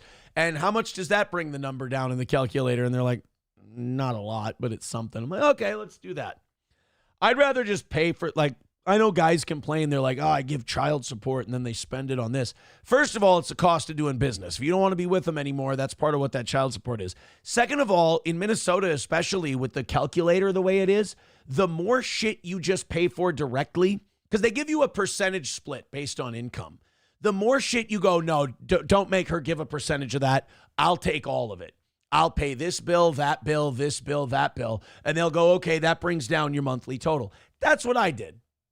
Because as much shit that can go directly to the kids as possible, I prefer that. I prefer that. Wow. McBuster, that was, I mean, you're not wrong, but fucking brutal. Somebody too says, of course your divorce attorney is good against a drug addict.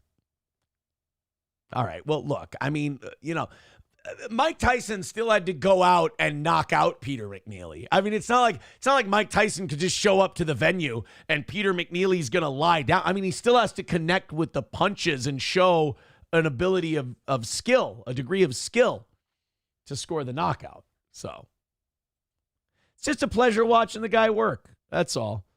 It's a pleasure watching the guy work. All right, do we have a little more Alligator Alcatraz? We have 1, 2. Oh, yeah. Oh, we still have the protesters to get through. A lot of Alligator Alcatraz today on the show. Way more than I realized. Here's Donald Trump talking about how people can get away in Alligator Alcatraz, how they can escape. Let's check this one out. The Alligator Alcatraz is the idea that it's all... These, am I the only one? These Marine One videos are so obnoxious because those rotors on that helicopter drive me nuts. I guess that's the concept.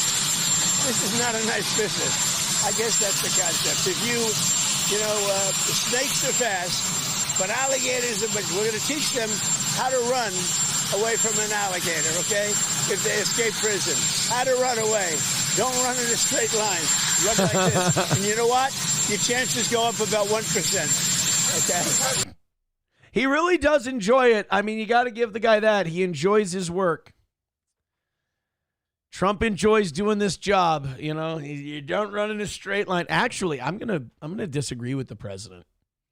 I think if you run in a zigzag kind of a thing, I think you run the risk of stepping on more alligator heads and pissing off more of them. I think you run in that straight line. I think you pick a direction, you pick a line, and you fucking sprint it and see what you can do. I think that's the way you got to do it. The next one we've got is, oh yeah, I forgot about Donald Trump talking about Biden wanting to put him in a cage. This one with him, God, Kristi Noem is, look, I think I'm a Nancy Mace guy, but she's not exactly bringing up the rear.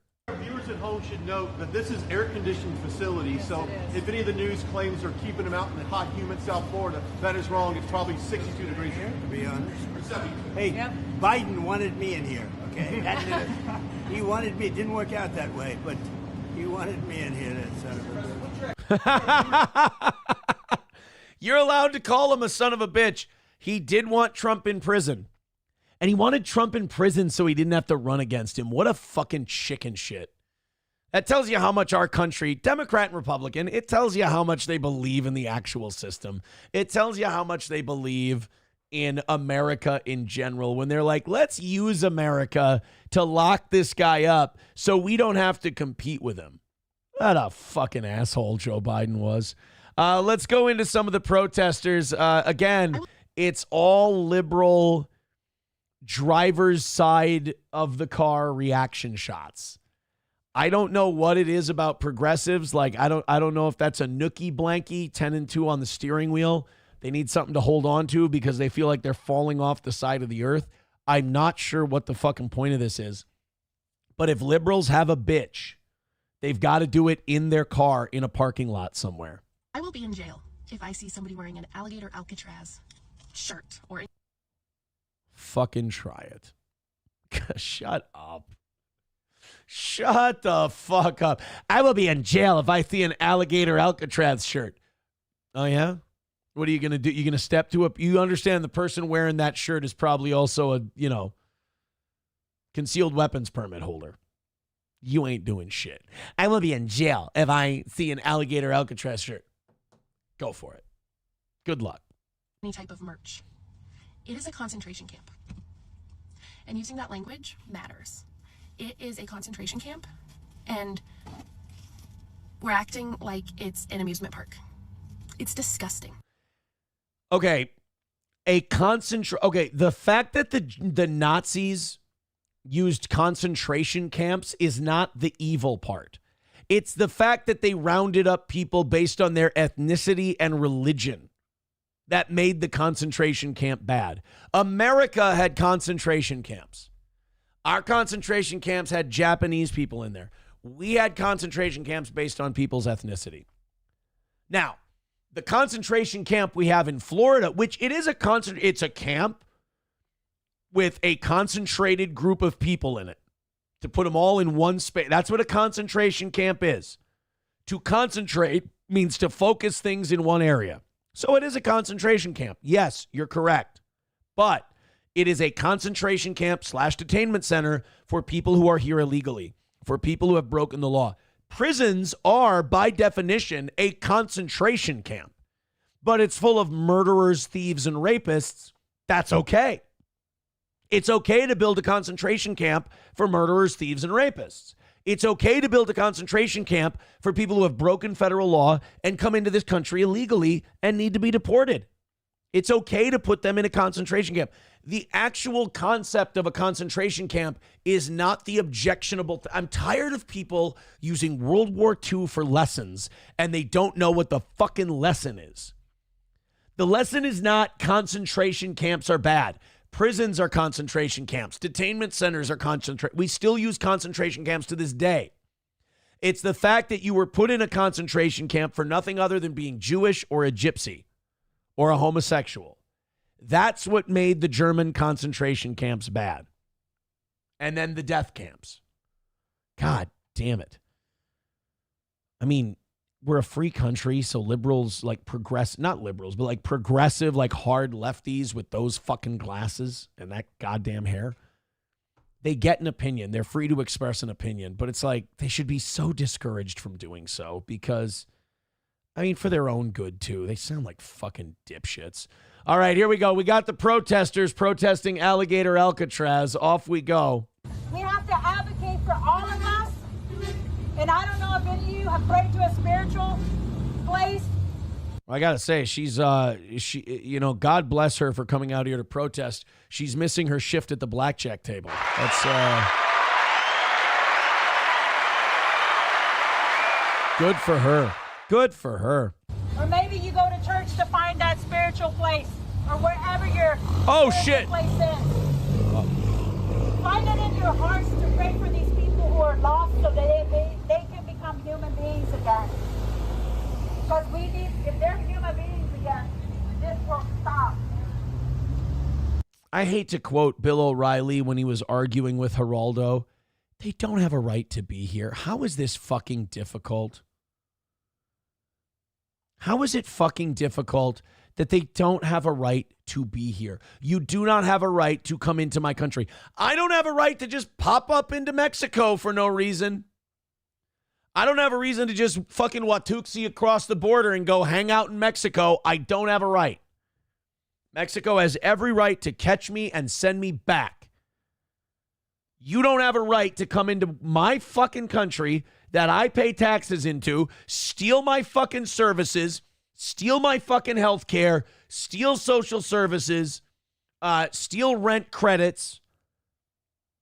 You don't have a right. Steal a social security number. You don't have a right to do that. I want you arrested. I want you detained. I want you put in a transfer facility until we figure out what to do with you. You don't have to be there. You don't have to be in that camp. You know what you can do? Stay the fuck home and build a country. Thomas Jefferson, Benjamin Franklin, John Adams, all these guys, they stayed where they lived and they built something better. They didn't fucking run off to French Guiana and go and try to build something there. That was Jim Jones. Didn't work out. But like, I'm tired of this idea that you just come drop trow and take a shit in America and all of a sudden you've got rights. No, sorry. It's not how we're going to play this game. Professor Tie-Dye with $1 said, oh God, Professor Tie-Dye, I can't. You know I can't. People are saying these are paid protesters. I mean, probably, right? They're probably paid protesters, for sure. Parody says, in fairness, with Jim Jones and French Guiana, Kool-Aid was to die for. You know, actually, Jim Jones, and I learned this from an episode of the Joe Rogan podcast. Jim Jones was actually, at one point, like a good dude. Like, he was a decent guy. He believed in the Gospels, and he would use it to preach racial equality. He had a mixed-race family. He adopted disadvantaged black children. I think his wife was black or his wife was white, whatever, but they adopted black kids. He was a big supporter of that. He was a big supporter of civil rights, and he caught a lot of shit for it in the town he preached in. People threatened him. People yelled at him. People screamed at him. Jim Jones was a guy who was made into a monster by the times he was in. Jim Jones tried to be a good, noble Christian man who preached equality for everyone. He got sneered at. He got bullied. He got yelled at. He got protested. And finally he went, oh, yeah, well, fuck you. I'm going down into the jungle and I ain't coming back. And he got that Messiah complex and people followed him like he was a god. It fucked his brain up and then he killed all those people. It's really sad. It's really, really sad, the story of Jim Jones, because a couple different turns, he could have been like a great civil rights leader. You know, instead he ended up a fucking dead communist in French Guiana and a murderer too. Fucking killed a congressman, for God's sake. Doggo Doesn't Die says, was he the guy that wore the Elvis sunglasses? Yes.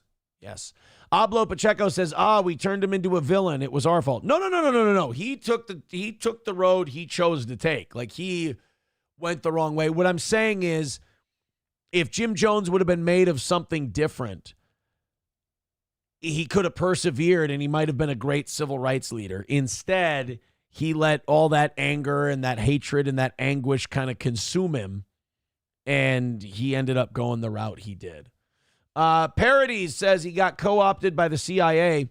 Many had shot marks from injections when they looked at the bodies. Not everyone was thirsty, it seems. Ooh, CIA, Jim Jones, conspiracy. Let's see. Yes, there are conspiracy theories suggesting CIA involvement with Jim Jones in the Jonestown tragedy. Some theories propose that Jim Jones was a CIA operative and that Jonestown was a site for mind control experiments like MK Ultra. They're trying to build little Ted Kaczynskis. By the way, scary. You know, there's little things that you find out as you get older that really make you lose faith in what you were taught about America. And the fact that they don't argue the MK Ultra shit about Kaczynski, that we basically created the Unabomber and Ted Kaczynski was trying to warn us, Uncle Ted, that's fucked up. Like, you expected Ted Kaczynski to go, they did all this mind control, they did all this MK Ultra, and then you expect to hear some guy in a suit go, that guy's fucking crazy, that's not true. And when Ted Kaczynski says that shit and you watch documentaries and there's some guy from the CIA going, yeah, like, we did that shit to him and we fucked around with his brain, but like, come on, you can't do that. It's really strange that the CIA is like, yeah, we fuck with people's brain wiring and we try to manipulate them into creating false flag events so we can take more power behind the scenes in this country. But it's not nice if they fight back. That is fucked up, isn't it? Like, you got these guys that fight back against the government and like it's a rigged game. They're like, yeah, we shot Randy Weaver and we murdered the Branch Davidians and we didn't need to do any of that. We killed Randy Weaver's family. We murdered the Branch Davidians and burned down their compound, even though there was no evidence of the allegations we were making. And then Timothy McVeigh decides my government is tyrannical. I'm going to blow up a federal building. And they go, oh, how dare he blow up a daycare and kill children? And it's like, what the fuck do you guys do in the Middle East every cocksucking day? Really? I don't yeah, what Timothy McVeigh did was really shitty. True. But I'm not going to listen to pearl clutching from a bunch of fucking baby killers. A bunch of fucking hired assassins, which is what the Pentagon and the CIA are, and the ATF and the FBI. I'm not going to listen to OJ tell me how wrong it is for someone to cut his ex-wife's head off. He's not the guy to deliver that message. Maybe the Pope. I don't know. But all these guys like Ted Kaczynski fights back. Timothy McVeigh fights back. And it's, oh my God, how dare they do that? You brought them into a fucking room and you scrambled their brains. People are going to get mad when you do that shit. And if you read Ted Kaczynski's, what do they call them? Not manuscript, but his manifesto, a lot of the points he was making about technology have come true today. Ted Kaczynski had a point. Mailing bombs to people is a dick move. I agree. But it doesn't mean he didn't have a message worth listening to. Specifically, some sources suggest the CIA employed Jim Jones to conduct tests of pharmaceuticals for mind control on the members of the People's Temple. By the way, all I need to hear is that this is a theory for me to believe this shit. Biological warfare testing. There are also claims that a figure associated with the U.S. Army's Chemical and Biological Warfare Division was involved in culturing the AIDS virus to be tested in Jonestown with a CIA-backed experiment. Because you do know that a lot of people of the People's Temple, it was mostly black people. He brought black people down there to start a new country. And, boy, you look at the history of AIDS in the black community, I would buy it. I would believe it. That's why you can't really be mad at black people for never trusting the government. Throughout the years, the government's given them what? Crack, syphilis, gonorrhea, AIDS. I wouldn't like those people either. I wouldn't be a big fan of them either. But yeah, I'm buying all this shit. Another theory suggests that People's Temple was part of a psychological operation orchestrated by the CIA to discredit leftist movements. I'd buy that too, because Jim Jones had a very communist movement and the CIA could go, see, this is what being a commie leads you to. There are speculations that the CIA was involved in covert operations in Guyana, of course, and that Congressman Leo Ryan's investigation threatened to expose those activities. Also the fact that Congressman Ryan showed up there. Oh, yeah, family members told me they were concerned, so I flew down to French Guyana to investigate this. When the fuck does a congressman ever do that?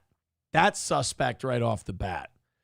And then if the CIA thought that Congressman Ryan was going to expose their psyops, yeah, they might have some of Jim Jones' guys kill him.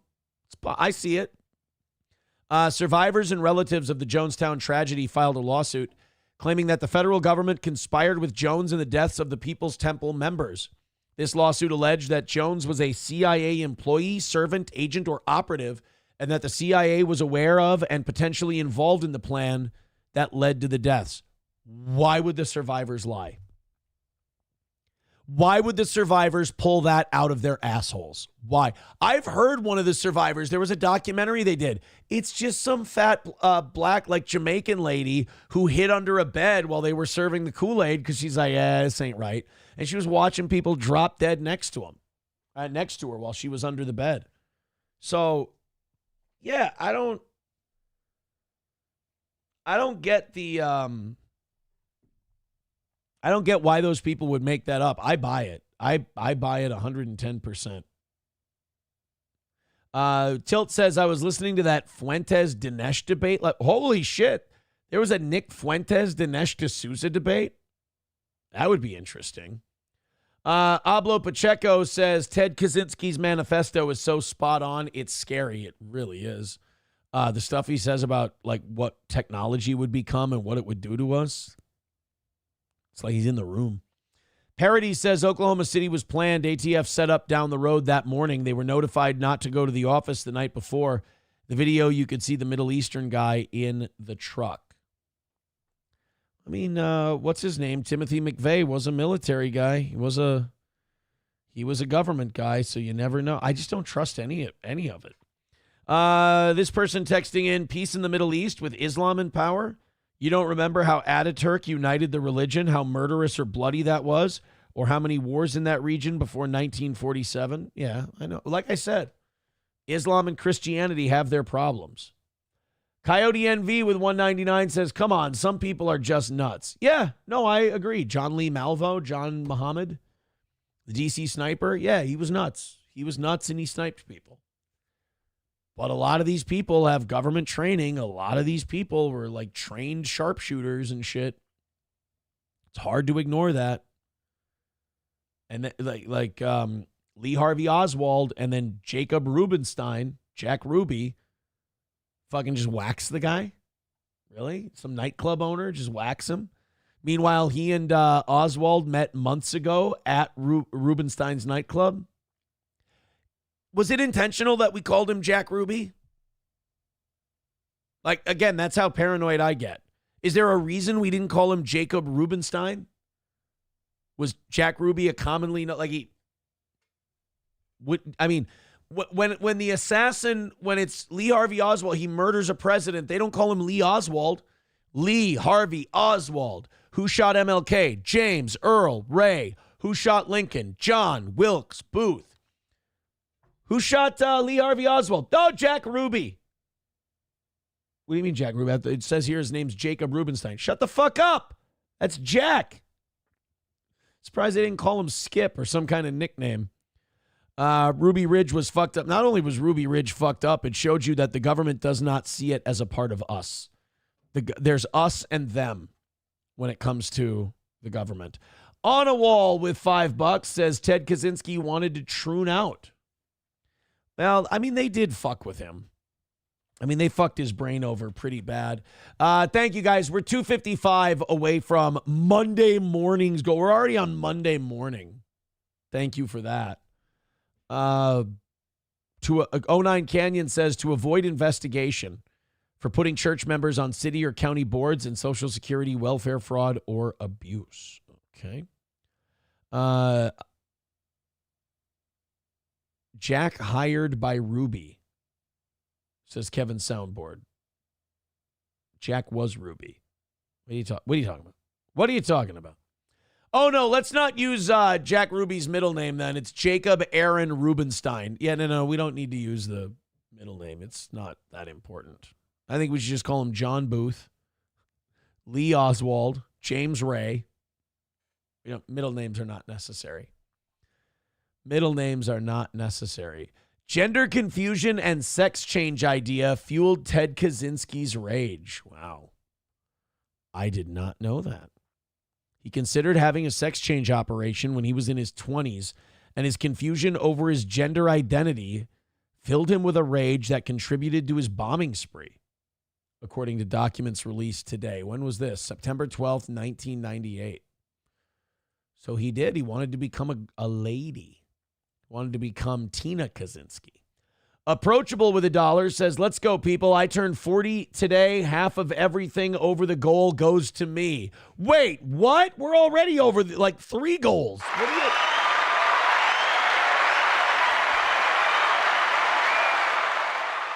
Soylent Goy says, Ted went bananas, but was he wrong about the emerging hyper-surveillance state? Nope. Tilt One says Ted was trying to get a nuke. Oh, well, if he was trying to get a nuke, I mean, yeah, Ted Kaczynski for what he did is not to be looked at as a hero. You're allowed to say a guy had really good points about shit, even though the actions he took were evil. You don't mail. I mean, I'm gonna have a controversial take here on today's show. You don't mail bombs to people. That's not very nice to mail people bombs. I don't mean to ruffle any feathers today. I don't mean to come here and talk smart, but you don't mail bombs to people. I'm sorry. Okay, let's do the next. Oh, we got more people pouting about Alligator Alcatraz. You know what? Today's show is going to be a fun one. I do want to go to the lake and hang out with the kids and all that. So if you don't mind, going until 10 o'clock today would be very nice for me. I would appreciate it if that's not going to piss too many people off, so to speak. And plus, like I said, it's a holiday week. I think we should be having our lowest numbers of the week today. I don't think we should be doing very well. I want people to be out enjoying their vacation. Right now, we're just over 700 people. I think that should be closer to 6, but that's okay. Get out there and have some fun. King Kong Dong says, this is for my friend Approachable's happy birthday. Well, you gave him 80 cents. What a guy. What a guy. Tilt One says, go to the lake, enjoy your family. Thank you, buddy. I might do that today. I am going to the lake though. I don't want to give away my location. I don't want to tell people where I'm going to be, but they did write a song about it.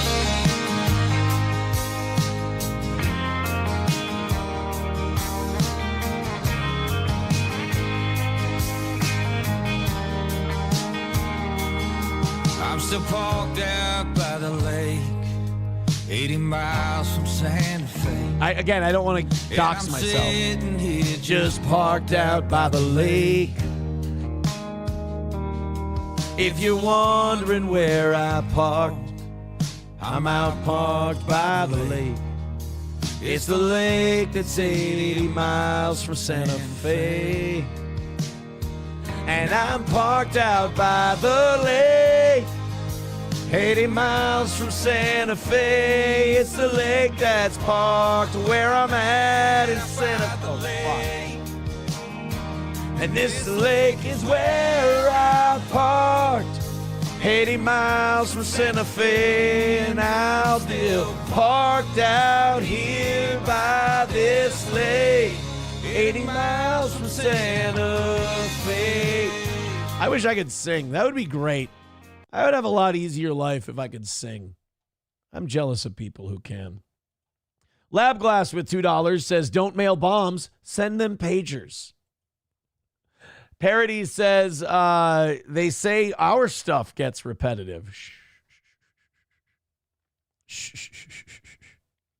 Bronson Maverick is mad that 700 people are watching. You see, we broadcast on 5 platforms, Bronson Maverick, so I apologize. You shouldn't let that bother you.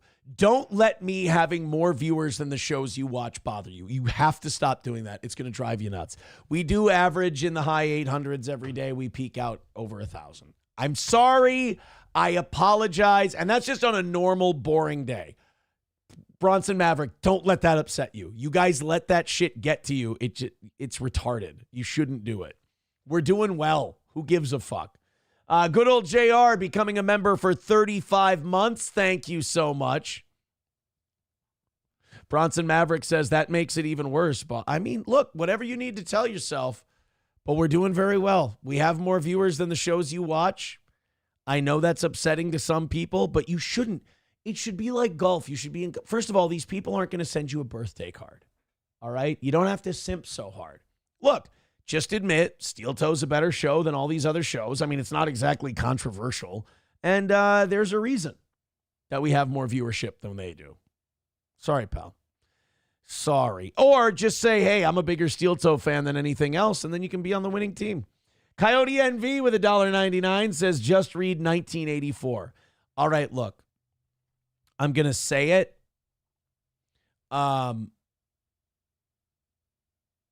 Orwell is long-winded and boring.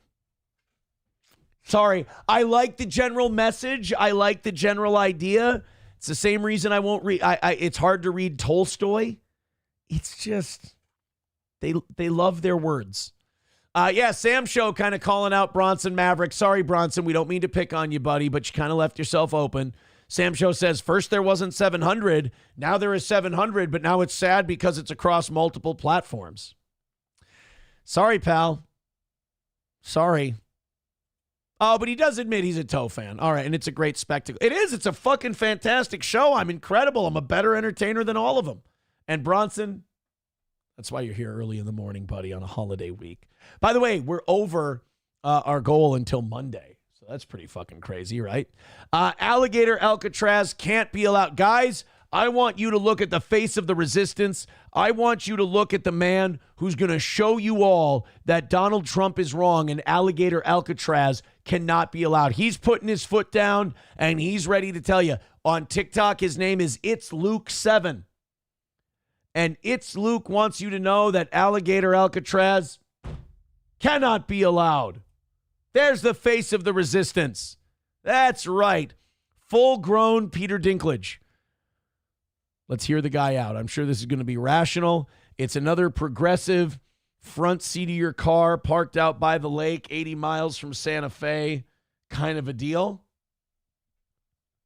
These are always very reasonable. They're calling it Alligator Alcatraz. You don't have to put it in quotes. That's what they're calling it. You only put things in quotes if it's like a not accepted thing, like it's a gay fucking place. You put that in quotes. Alligator Alcatraz is what they're calling it. They call it the Empire State Building. No, that's its actual name. You can call it that. Are you fucking kidding me? If you missed it, Trump is headed to a low-cost immigrant detention camp built by Ron DeSatan in the Florida Everglades. It's pronounced DeSantis. See, this guy doesn't even know the people he's talking about. He called him Ron DeSatan. That's an incorrect pronunciation of his name. And again, he did the quotes wrong. Low-cost immigration camp. No, that's not a quote thing. Quote is like an opinion. It's not you can't say like they say there's 50 states in the union. No, that's that you can look that shit up. According to Triple K Caroline, quote, the only way out is via a one-way flight, and it's surrounded by dangerous wildlife. If this fucking pissy pants liberal pajama boy makes air quotes one more fucking time, I'm going to lose my shit. And he hasn't once used the quotes properly. By the way, who's KKK Caroline? Oh, Carolyn Levitt? Yeah, she's a real Klanswoman. You're right. You cannot be fucking serious. We are. We are fucking serious. Would it kill you? I don't like when feminists get mad when you tell them to smile. We're not saying that to you because you're a woman. We say that to all liberals because you look so silly when you're mad. Like, you put on these like lemon face, you go, like that. And we just think it's funny. So we look at you, we go, oh, sweetie, why don't you smile for us? Come on, you're so much prettier when you smile. I mean, I don't know if it's going to help this guy a lot, but like, look, he's flaring his nostrils like intake valves, and he's got little pursed lemon lips. Like, dude, come on, crack a smile. Listen, I know most maggots are 10-watt bulbs and 200-watt sockets. Oh, get it? Because we're not very bright. Maggots. MAGA, make America great again. Trump. Maggots. I tell you, this guy's creative. He's like, he and Mark Levin would get along. They like making names for each other. But let me see if I can make this crystal fucking clear for you. A large concentration... Sir, your blinker's on. I want to do that. I want to convince people like this on TikTok to let me like live comment on their rants. And so when he goes, let me make this crystal fucking clear. I went, oh, dude, I think your blinker's on. It's like, what? No, my blinker's not. No, I can hear it. It's going tick, tick, tick, tick, tick, tick, tick, tick, tick. Yours goes tick, tick, tick, tick, tick, tick, tick, tick, tick. Those little bitty tings. Of folks deemed undesirable by the government. It's not undesirable. They're here illegally, you stupid, overgrown 16-year-old. They're illegal. I know. You think, there's no such thing. No human being is illegal. Fuck you. Yes, they are. Put in a camp with no due process. If only there were some historical similarities there. Oh, wait. They might as well fucking write, hard work will set you free. Oh, that would be awesome. Should we write Arbiet mocked fry on Alligator Alcatraz and watch this guy's head explode? God damn it, man. Would somebody have some originality? Could we get like some Genghis Khan references? You know, can we get some Shaka Zulu shit or something? Everything's Hitler. Hitler. Who was the Belgian king that fucking enslaved and murdered the Congo? Leopold, was it King Leopold III or whatever? How about we get some King Leopold references in here? Everything's Hitler, everything's Nazis, everything's Auschwitz. God, it's fucking done. They broke the law. They're being processed. That's how immigration enforcement works. I know. You were fucking 14 when Joe Biden was elected president, and your whole life, all you've known is just loosey-goosey, letting people fucking two-step across the border. This is what adults being in charge and enforcing our laws looks like. Sorry, kid. And right, hard work will set you free above the entrance. And oh yeah, as for the whole low cost and efficiency thing, the expected spending on this is $450 million to intern 1,000 people. 5,000. It's 5,000 people, bro. And $400 million, bro. Florida's got that shit. Florida's got it, dude. Thanks to your lovely tourism dollars. I'm glad I could contribute this year. Not a great look for the party of fiscal responsibility. This guy's he either has a drug problem or he needs one. I'm not sure which one it is. So when I tell you soulless, loathsome, maggot pieces of shit to get fucked, this is why. This is the side of history that you're supporting. Yes, correct. I love that I don't have to get my blood pressure up to argue with a guy like this. He can just state my opinions back to me and I can go, yes. You want to keep these people in these internment camps? Yes. You want to spend $400 million processing 5,000 illegal immigrants? Yes. You just want to deport millions of people out of this country? Correct.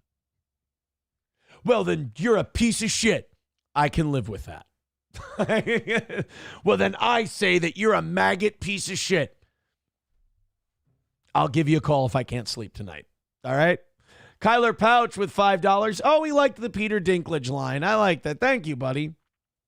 I appreciate that. $250 away from Monday morning's goal. Look at you guys and you're fucking cruising here. You really wanted to show those those evening show people, didn't you?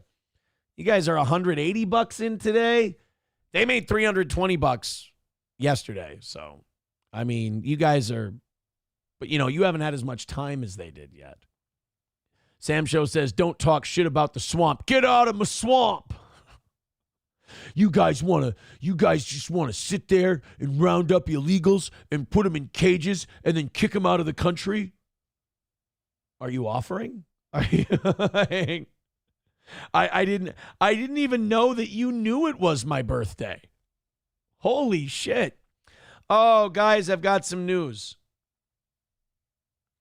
Dad, can you bring my 2 pairs of Nike black shorts with when you come out to the lake today? All right. Well, I got to bring my daughter her black shorts when I head out today. So I'll probably be wrapping up the show at 10 o'clock.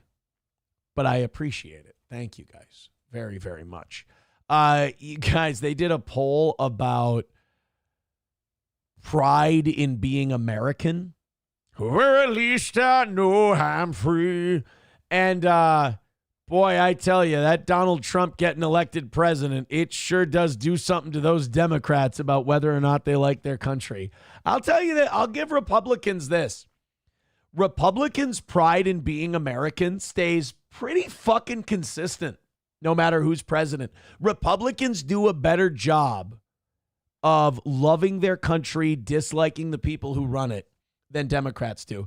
Democrats have this serious control issue. Like, Republicans like being the rebels. Republicans like fighting from behind and winning. They like that challenge. Democrats not having control drives them fucking insane. Watching people exercise their own, behavior, decisions, choices, whatever, they fucking hate it. They really don't like it. As evidenced by this graph we're about to show. So, pride in being American, 2001 to 2025. This was a Gallup poll. Take a look at this. 2001. So this is kind of cheating because this is right after 9/11. You've got like 99% of Republicans loving America because justice will be served and the battle will rage.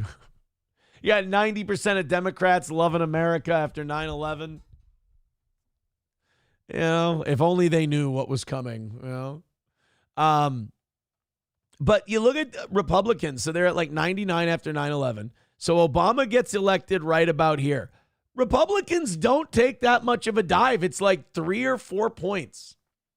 And then as Obama's president up until 2016, you take a look here, they actually go up a little bit. They're proud to be an American even while Barack Obama's president.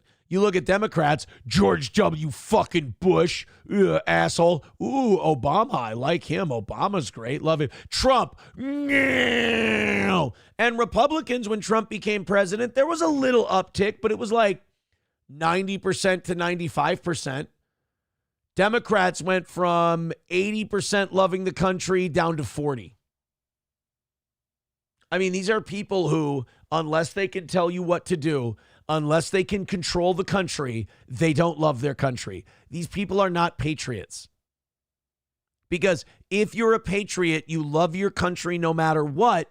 You dislike the people running it. You dislike the decisions you're making, and you fight for your country. You don't just go, no, I don't fucking like it anymore. Oh, you try to get the demons out of there. And then you got Biden. Biden becomes president, and honestly, Republicans go from about 92 to 82. I mean, still kind of chicken shit to run and be like, I don't like my country anymore because of the president. But then the Democrats go from 40% up to 62%. Then Trump wins again, and they go from 60 down to 36. And Republicans only go from about 85 to 92. Overall, 53% of Americans are proud. They're proud. They're proud to be an American. Am I proud to be? Yeah, I love being from here. We've got serious fucking problems. We've got demons who are trying to take over all of our freedoms and get rid of them, and you just have to fight back against them. You know, I love my country. I don't love everything it does. I don't like everything it stands for all the time. I don't like its leadership all the time, but I love my country.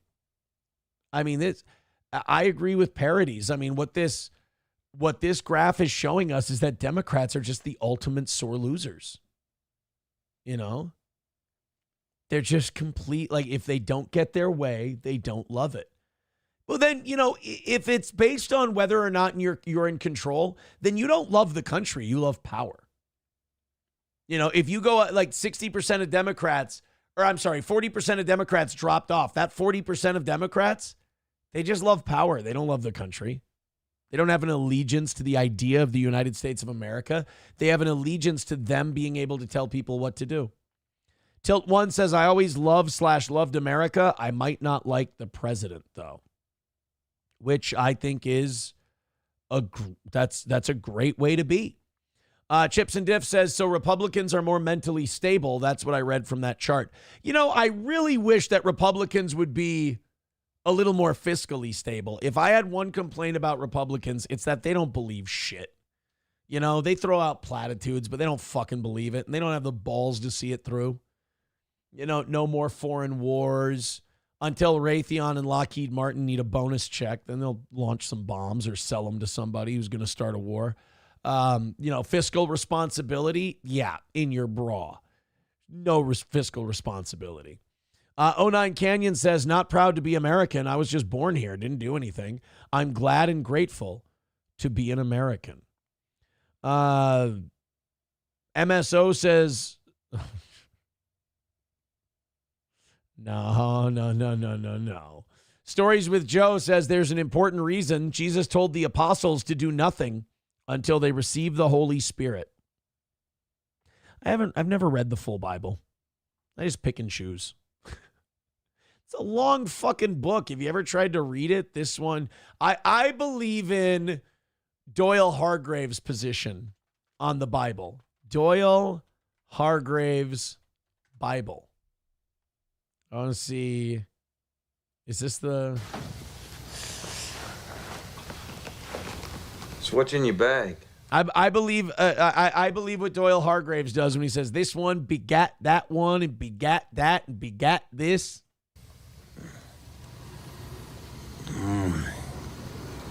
this and that, toothpaste and whatnot. It's all in books. Different ones. One of them's the Bible. You believe in the Bible, do you, Carl? Yes, sir, a good deal of it. I can't understand all of it. Well, I can't understand none of it. This one begat that one, and that one begat this one, and begat, and lo and behold, someone says some shit to someone or another. Just how retarded are you? Dwight Yoakam is such an underrated fucking actor, it's criminal. Doyle Hargraves should consistently be in the top 10 Hollywood villains of all time. Because, like, and I've said this before, Doyle Hargraves doesn't have the advantage that the Joker or Darth Vader or the Wicked Witch of the West, you know, the other top villains in movie history. He doesn't have the advantage that they did. They were witches, and one was a clown, and the other one was this cosmic wizard and all this shit. Doyle Hargraves was just a fucking prick doing construction in a small town who hated his fucking life and took it out on everyone else. Doyle Hargraves exists. He's a real guy. People know a Doyle Hargraves in their town. That's what, and Dwight Yoakam plays him so legit and so close to the fucking bone. It's the most underappreciated performance in movie history is Doyle Hargraves in Sling Blade. This one begat that one and said be unto this. How retarded are you? I could watch that fucking line all day. And begat, and lo and behold, someone says some shit to someone or another. Just how retarded are you? Stop. Victor, can you do me a favor? I want this. Begat, and that one begat, and none of it. You're locking Here, Victor, if you could, start me from here and give me this sound drop. Well, I can't understand none of it. This one begat that one, and that one begat this one, and begat, and lo and behold, someone says some shit to someone or another. Just how retarded are you? Stop. It's the best. Morris, you fucking genius. What does Morris say to Doyle? He says, like, you don't actually read the dots anyway. They're just there on paper. You're showing your true Aryan colors or something like that. Up, no. Frankie, you be quiet. We're talking. The adults are talking. Just how retarded are you? So was you locked up for cutting someone up with a hatchet or something? I ain't never used no hatchet that I remember. So you're just crazy in a retard kind of way then, huh? Come on. Every line he delivers is dripping with gold. And Dwight Yoakam, you knew as a guy who grew up a country guy, he knew people like this. By the way, you know Billy Bob Thornton loves Dwight Yoakam as an actor because years, like 20 years later, he used him in Goliath. Season 1 of Goliath, Dwight Yoakam is in there. It wouldn't matter to me if you did do violence on somebody. I ain't scared of shit. You think I'm scared for you to stay here? You just a humped over retard, it seems to me.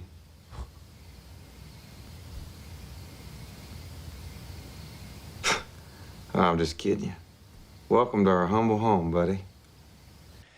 That movie just looks like it was fun to make. Like, it's so stripped down and basic.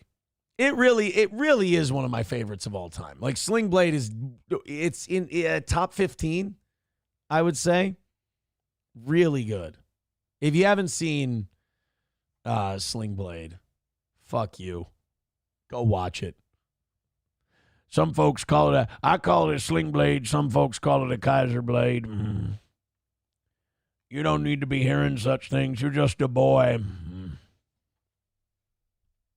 And it's just, it started as a short story by Billy Bob Thornton. This was like a labor of love for him. He wrote Sling Blade as a short story.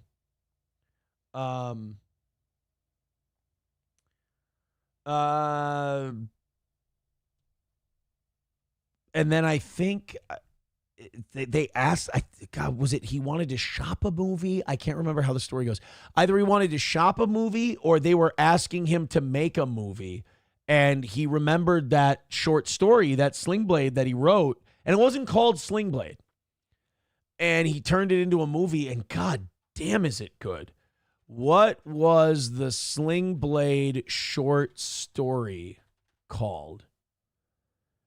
The short story that the movie Sling Blade is based on is called Some Folks Call It a Sling Blade. It was written by Billy Bob Thornton, who also wrote and starred in the movie adaptation.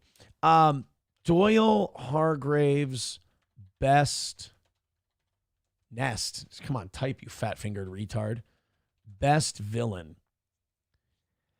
Yeah, I don't see Doyle Hargraves listed in any of like the top the top villain things, but he's so fucking good. He's one of the most criminally underrated. Oh, here we go. Look at that. Top 10 most underrated movie villains of the 1990s. Jennifer Jason Leigh as Hedra Carlson in Single White Female. Yes, 100 times yes. John Malkovich as Cyrus the Virus in Con Air. You know, he is a great villain in that movie, but there's two things that hurt it. One, Con Air is seen as a cornball film. I love it, but it's seen as a cornball film. And number two, Malkovich does really chew the scenery in that. It's an over-the-top character, which he's great at. Ooh, Edward Norton as Aaron in Primal Fear. That's another great. Fuck, man. The 90s had some killer movies and like performance-based movies. Problem with like the 2010s onward is it was the era of Marvel. And I love Scorsese, and he's absolutely right. He goes, movies now have become carnival theme park rides.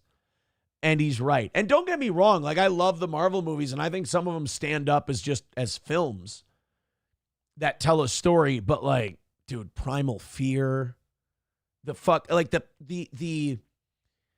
trust that movies had in the intelligence of the moviegoer back in the 90s and early 2000s was ridiculous. Primal Fear is a movie that if you showed it to a Gen Z person, they'd go, this is fucking boring.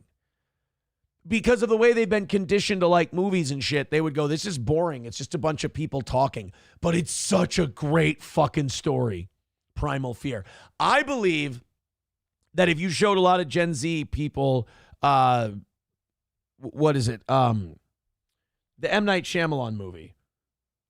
Not the Ghosts, Bruce Willis, Sixth Sense. If you showed them the Sixth Sense, they'd be like, this is boring.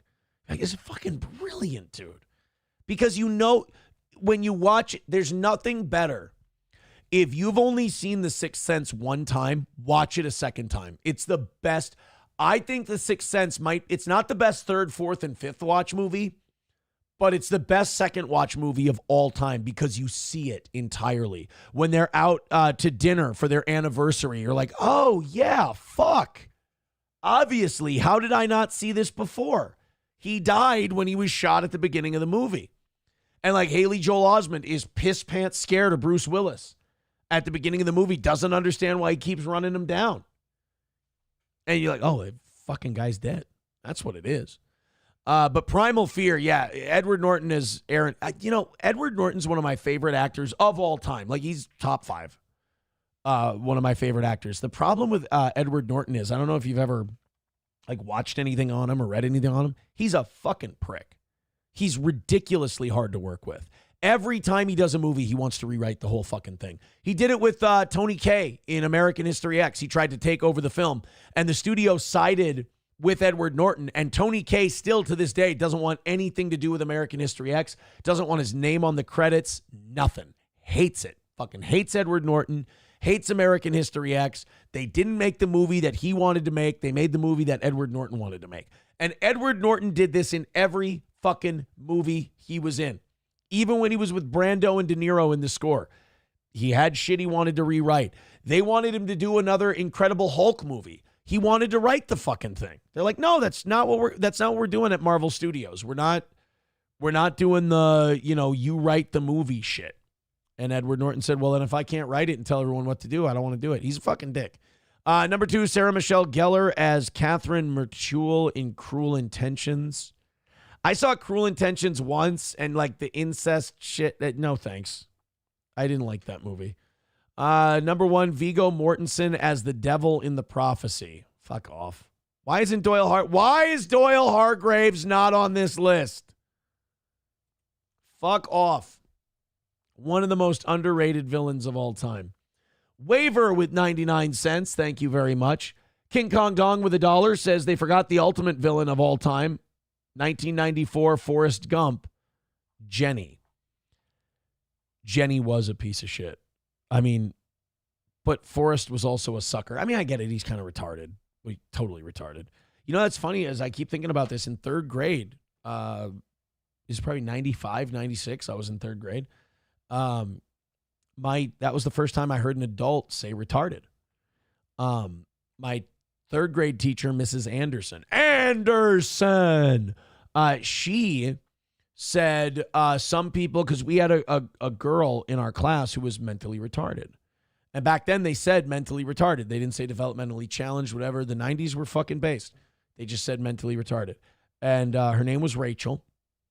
And our teacher had to talk with us because the other kids were starting to make fun of her, like the way she talked and shit. And it's like, they weren't bad kids. That's just, they didn't understand what it was. And so the teacher went, Rachel is mentally retarded. And she's like, she can't help, the way she is, whatever. And then she explained it. She goes, if any of you have seen the movie Forrest Gump, and I had, I was like, oh, I get that one. When I was a kid, I thought Forrest Gump was a football movie. That's why I watched it. I loved football. And I was like, oh, he's running, he fucking returning kicks. It's a fucking Forrest Gump is a football movie. Then I saw Bubba's guts hanging out, and I was like, oh, this is not something I haven't seen before. So, my teacher goes, if any of you have seen the movie Forrest Gump, that is a movie about a retarded man. And like, even at 9 years old, I was like, shit, I didn't know we were just saying retarded. Fuck. You mean all these fags in here can just say retarded? That's fucking amazing. I can't believe it. Zen Man with $1 says, okay, so signs, aliens, or demons?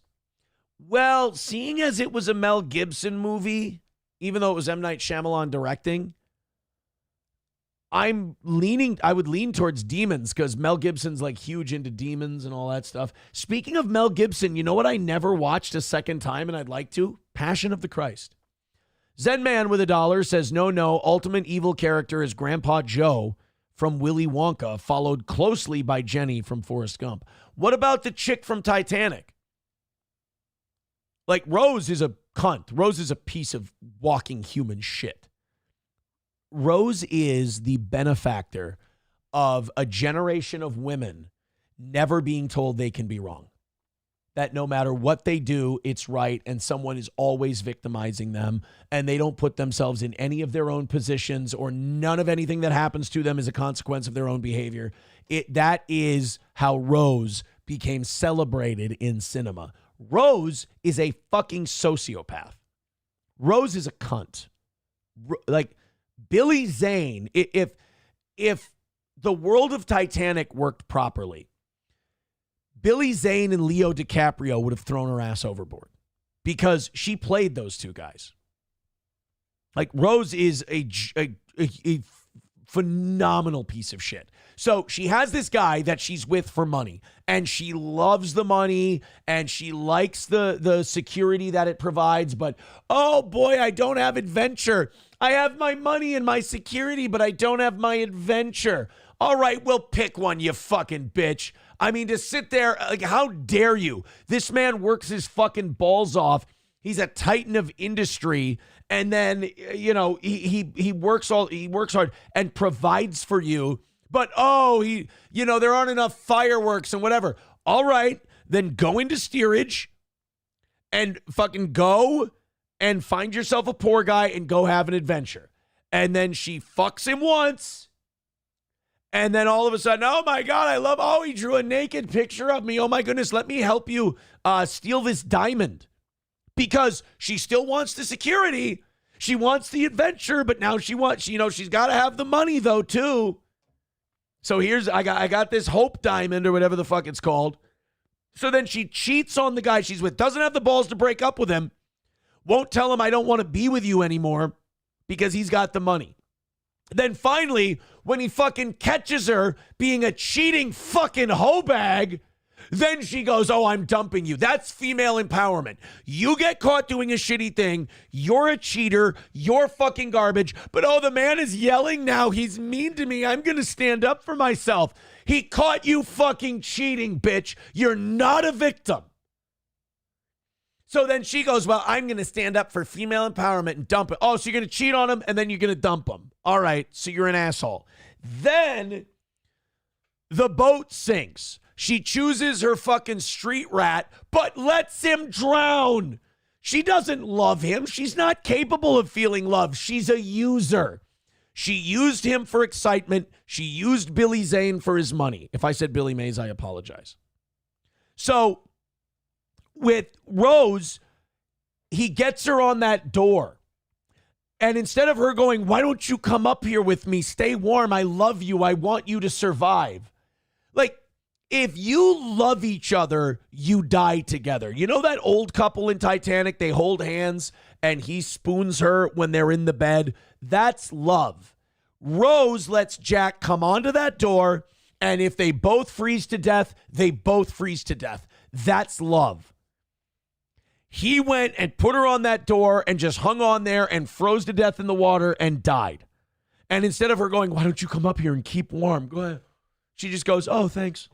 Appreciate it. Oh, don't go, Jack. Oh, I'll never let go until she lets go. Jack is a simp, too. Jack doesn't deserve any of your sympathy. He got fucking played by a rich bitch. That's what happened to Jack. Jack got played by a rich girl who went slumming once. You know, I like, remember that line in Good Will Hunting where Matt Damon tells Minnie Driver, like, when you're laughing at brunch with a bunch of your girlfriends later, you'll talk about the time you went slumming once, too? That's what Jack was. And then he fucking bit, man. He's supposed to be this streetwise, smart guy. And what does he do? He gets fucking played by a rich twat. Gets used for the drinking and the experience and everything else. And then he simps for her and it costs him his life.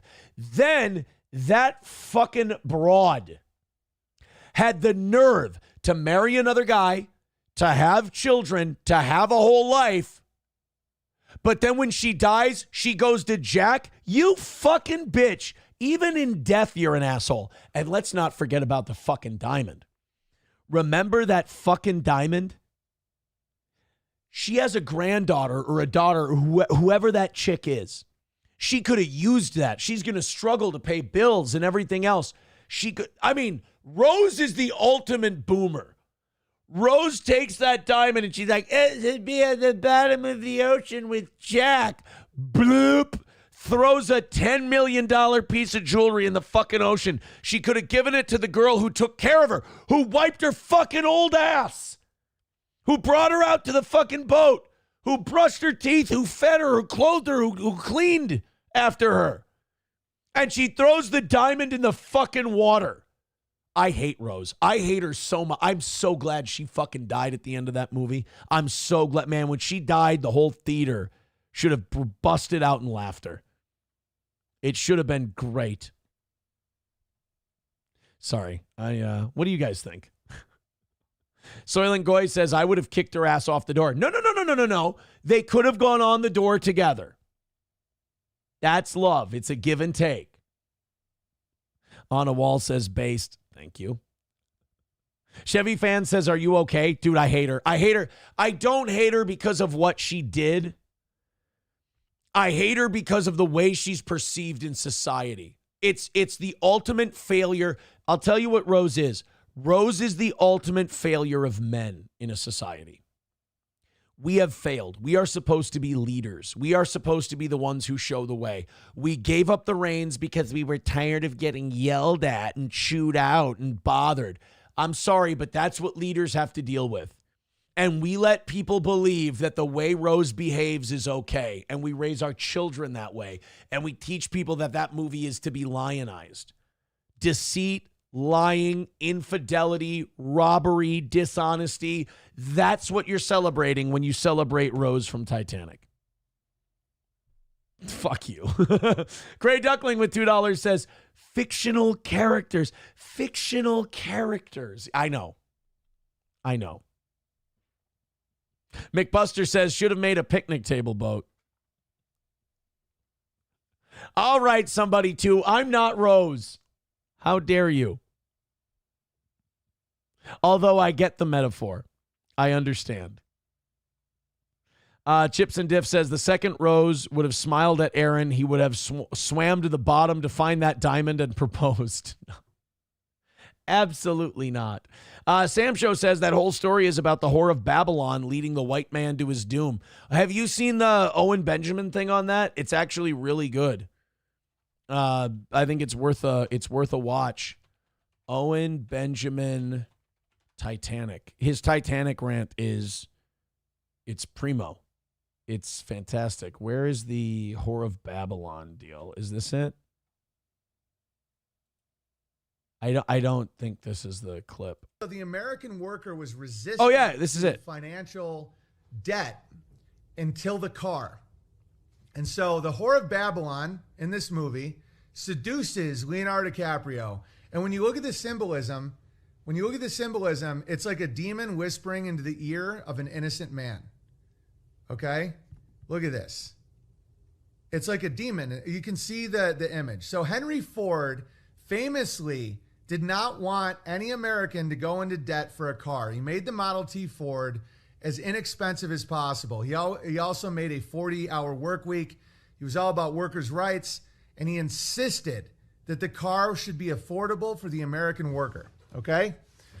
Now, he gets into a lawsuit with his investors, and he fought valiantly. Henry Ford is an American legend. They wanted to make the car so... Henry Ford also loved Hitler. That's okay. He didn't. All right, fine. He didn't love Hitler, but he had some Nazi sympathies, shall we say? So expensive that the American worker would have to go into debt to buy it. Now, why would they do that? Understand the American worker was not into opulence, aristocracy, conspicuous consumption. The American worker was filled with dreams and ambitions of getting more work done. So the car was how the whore of Babylon could convince the worker to go into debt to have more access to work. And so when the whore of Babylon fucks the American worker in this movie, there's a horror-esque hand on the inside of the car as she fucks him. Okay. So look at the symbolism. That isn't love there. That's temptation. That's the devil. And she's got red hair and she's pale. She's the pale horse of death. She's whispering in the ear of the American worker who is full of youth and hope and vision. And even though he doesn't have a lot, he has big dreams. But here he is behind the wheel of this car, and the whore of Babylon is whispering to him, isn't it great? Isn't it wonderful? You know what you can do with this thing? And the whore of Babylon goes, I'm really impressed with stuff like this. Demon whispering into the American worker's ear, okay? He dreams of having this car for his ambitions, which were work-oriented, and then the whore of Babylon fucks him. Moving on. So the American worker is young, youthful, filled with life, as opposed to the aristocracy that the whore of Babylon is freeing from. The aristocracy, the regulation of Europe, has gotten so tight that the whore wanted to die until she saw the American worker, right?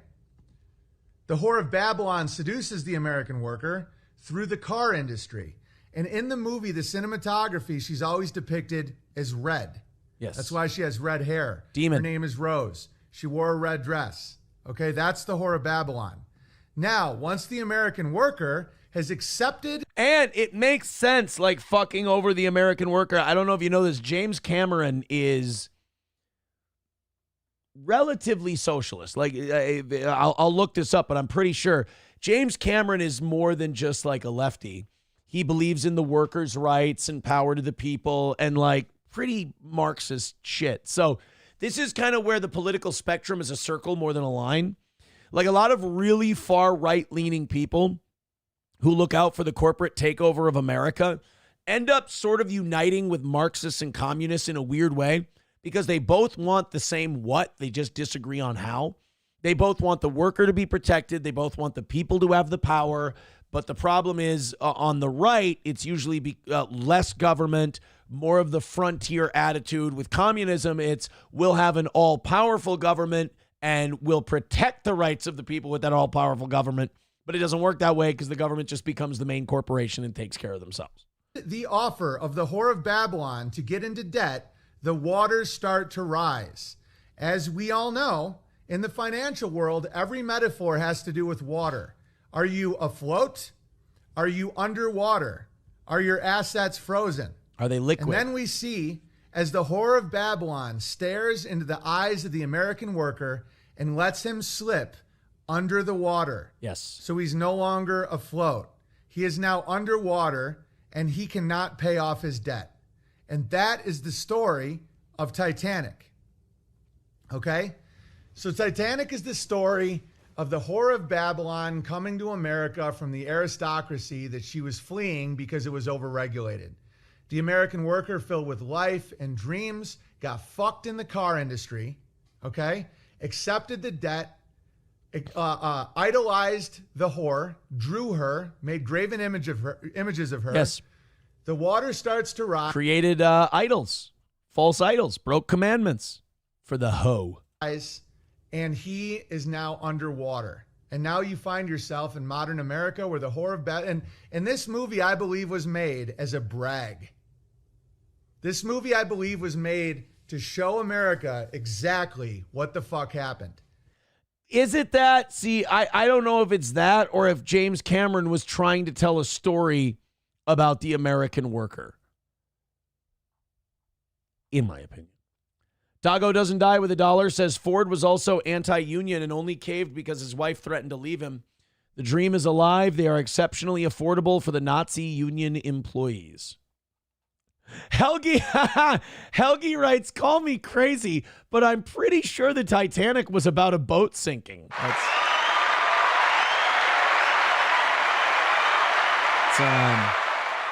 You might be right. You might be right on that one. I'm sorry. You know, maybe we dug too deep, perhaps. I do want to check out real quick before we continue on. Is James Cameron a socialist? There's no definitive evidence to categorize James Cameron as a socialist. While he's known for films with social and environmental themes, he's also expressed support for democratic ideals. Some interpret his work as critical of unchecked capitalism, while others argue it's not inherently anti-capitalist. He endorsed Hillary in 2016. Ultimately, his political views are complex and not easily labeled. The message I got from the Blue movie, Avatar, was pretty like anti-colonialist, I guess, at the very least. You know. Star Wars warned you of the Chinese. I took Star Wars as the story of World War II in space.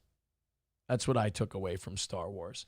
Hey, guys, you remember a couple of years ago when JK Rowling decided to make a bunch of people pissed off at her because she said that she didn't think that biological males should be playing female sports? And remember, a lot of Harry Potter fans got pissed at her, and a lot of people who were like LGBTQ activists were like, fuck you, JK Rowling, we hate you, we can't believe you. And based people were like, we fucking love JK Rowling, we'll read some fucking Harry Potter now. Well, we're starting to see the kind of people who lined up against JK Rowling. Now, I'm tired of seeing patterns, recognizing patterns, and then getting shit on for recognizing the patterns. Like when people in the LGBTQ community get sentenced to prison time, it's usually for one specific thing. And it's a specific thing that if, you know, we don't even need to say if. The Catholic Church gets a stain on its reputation forever and ever because of the thing that it did and covered up.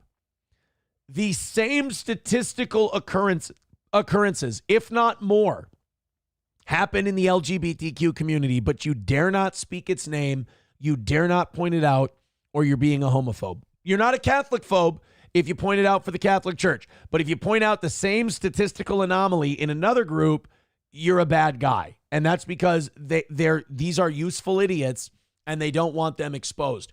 One of JK Rowling's loudest critics was just sentenced to 30 years. And he's a big I stand with trans LGBTQ advocate who doesn't like the shit JK Rowling was saying. Hey, guys, can you guess in the chat what one of JK Rowling's critics just went to jail for 30 years for? I'll give you a second because the Rumble chat takes a second. Please. What did one of J.K. Rowling's biggest critics just go to prison for 30 years for? Again, is that the guy who, yep, yes, Ablo Pacheco. Yes, yeah, 09 Canyon, jaywalking, of course. King Kong Dong, actually, you're on the right track, but a little worse than that. One of J.K. Rowling's loudest critics was just sentenced to 30 years in jail for child grape because YouTube doesn't let us talk like fucking grown-ups. Now, the founder of the English LGBT group charged with more than 24 sex crimes involving children. Wow. Weird. His name's Stephen Ireland. J.K. Rowling tweeted, Stephen Ireland, who targeted me with endless abuse on here because I oppose the chemical castration of children and the removal of protected spaces for women and girls, has just been sentenced to 30 years in jail for child grape. I mean, you can't make this shit up. You just can't. And like, what I hate about our society is the hypocrisy therein. And the hypocrisy we have in our culture is that depending on what kind of group you are, you will be vilified. Or depending on what kind of group you are, you will be protected. And to me, that's evil because it has to be, and it can only be, the behavior itself that gets criticized. It can't be... It can't be, well, you're this, so you're protected. No, either the act is wrong or the act isn't wrong. Real quick, we've got some Sling Blade drops from Victor. But Stream Deck doesn't want to play ball with me. Come on, Stream Deck. Let's open up. Open up for me, baby. Uh-oh. This isn't good. Come on. We got to get Stream Deck open so we can put... There we go. Thank you. All right, we got 3 Sling Blade drops. Do we want... Fuck off and shut the fuck up. We can get rid of that one because we have this one. Fuck you, Aaron. Fuck off. Fuck you. How about this one? Hey, it's Wiener. You guys remember Wiener? We can get rid of that one. That was fun for like a day. I'm not getting rid of any of the Mel Gibson shit. The Almighty says, don't change the subject, just answer the fucking question. I want that one. Look, motherfucker, I'm finding Jews. We can get rid of that one too. All right, so now we're going to put the 3 Sling Blade drops in. Love that one. Thank you, Victor, by the way, for putting this together. Another Sling Blade drop. There we go. And the last one. Victor has 2 of the Begat ones, a long one and a short one, and then another one he put in because he said he just thought it was funny. He liked it. So let's do this one. Yeah, well, I can't understand none of it.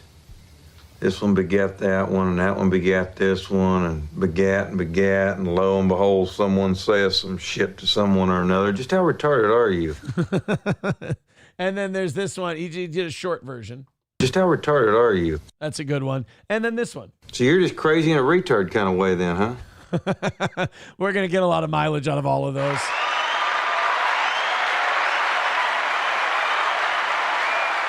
Miss Tay, thank you very much for the 5 gifted memberships. Hulk Hogan, we coming for you, nigga. Thank you so much. 225 away from Monday morning. Look at you guys, hot shit. 225 away from Monday morning. Very nice. And now Miss Tay is at, Miss Tay is up in the, up in here. Hold on a minute. Miss Tay is now in third place at $67, I believe. 67 for Miss Tay in third.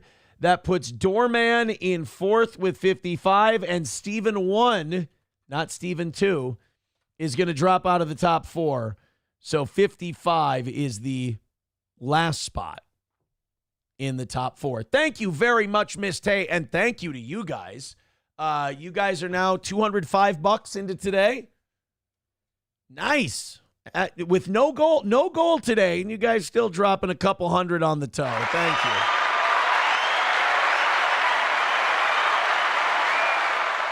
King Kong Dong says, did you take tomorrow off, Aaron? I wish I could, but I made you guys a promise. I said if we stayed ahead all week and we never had any goals this week, that I would do a Rumble Friday show on Thursday. You guys did that. You got us the win.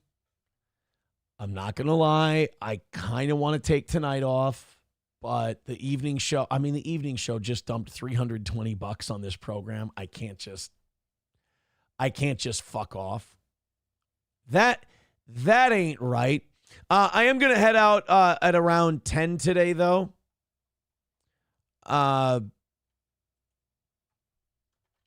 Hold on. Let me just respond to this real quick. It's just we're planning the weekend. We're planning the 4th of July out at the cabin. So there's just some shit I have to respond to. Let me just send that in. Boom. There we go. Okay. So $1.99 from Corn Pop says, remember, $1.99 bill. Thank you, Corn Pop. I appreciate it. Okay. What do we have the last one? Oh, yeah, the Trump-Elon stuff. So the Trump-Elon feud, it has continued. And, they're saying Approachable has a good point. What did Approachable say? I didn't see what the fuck did Approachable say that was a good point? I can't find anything from Mr. Approachable. What was he says, yeah, but to be fair, you also promised if we met the goals, you would do an extra half hour and go till 10:30. What time are you ending today? Well, I'm doing a show for you tomorrow. Can I go? Let me ask you a question. And answer me honestly. If I leave at 10 o'clock today to go hang out with my family and make some memories out at the lake, are you going to hold it against me? I just lay it out on the table. Be honest with me. Let's shoot each other straight. If I leave at 10 today to go to the lake, hang out with the kids and my parents and my cousins and my uncles and aunts and whatever, are you going to hold it against me? I'm doing the Jay Leno thing in the late shift. Are you telling me that if I don't show up for work tomorrow, am I fired? Is that what you're trying to say? Suffer, Imholt. Yes, absolutely. Yes, maybe. Yes, yeah, a little bit. Approachable says, honestly, no, I'm definitely not going to hold it against you, but I am going to use it to make you feel like a piece of shit for leaving us hanging.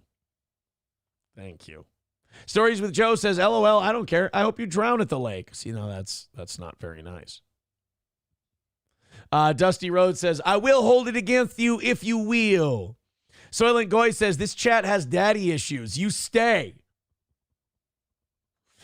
Oh, fucking hell. I'm proud of you guys, though. We're only in the 600s. We did get into the 700s today. I didn't want to be there. I want you guys I want you to be taking time off as the week goes on. All right? I didn't want to clear 700 today. We did over 1,000 on Monday. I think we kissed 900 yesterday. I didn't want to hit 700 today. I don't want to hit 600 tomorrow. That's the deal. Okay? The evening show people have been great at they've been great at throwing money at us, but they've been great at not showing up. Like, we've had very low evening show numbers this week. All right? They're getting out, enjoying themselves. This is good. This is good. All right, so Trump and Elon are fighting with each other again. And in this instance, it's Trump. There's this new thing now that Trump does where when he's having a feud with someone, he has to deport them. So the Mamdani guy, the guy running for mayor in New York City, they were asking Carolyn Levitt yesterday. They're like, is Trump going to look at, maybe deporting this guy, denaturalizing him and then deporting him? And Carolyn Levitt goes, well, we're looking into all of it. We're taking a look at whether or not we're going to do that. It's like, what? No, I mean, the answer to that question is no, we're not going to deport a guy because he's radical and we don't want him to become mayor. What the fuck?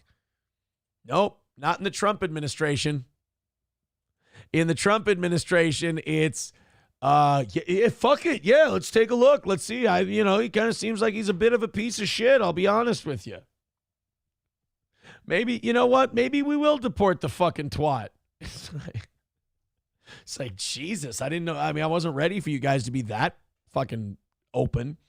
Well, they asked Trump about deporting Elon Musk because the big beautiful bill passed the Senate yesterday. It looks like it's going to pass the House. Trump wants to sign it on Friday.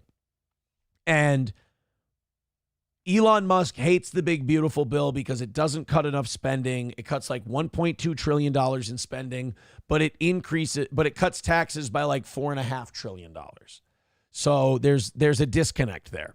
And so Elon Musk hates it. He doesn't think it goes far enough on the cuts. He thinks it spends too much money on things like the military. So he and Trump are beefing again. And Israel can't be bombing a sovereign country every time these two are having a pissing match. So now Trump was asked about deporting Elon Musk because, again, that's apparently what we do now when someone with a foreign background insults Donald Trump. He just starts talking about deporting him. So I don't know if Elon is going to Alligator Alcatraz or what, but it's kind of like, you know what it is?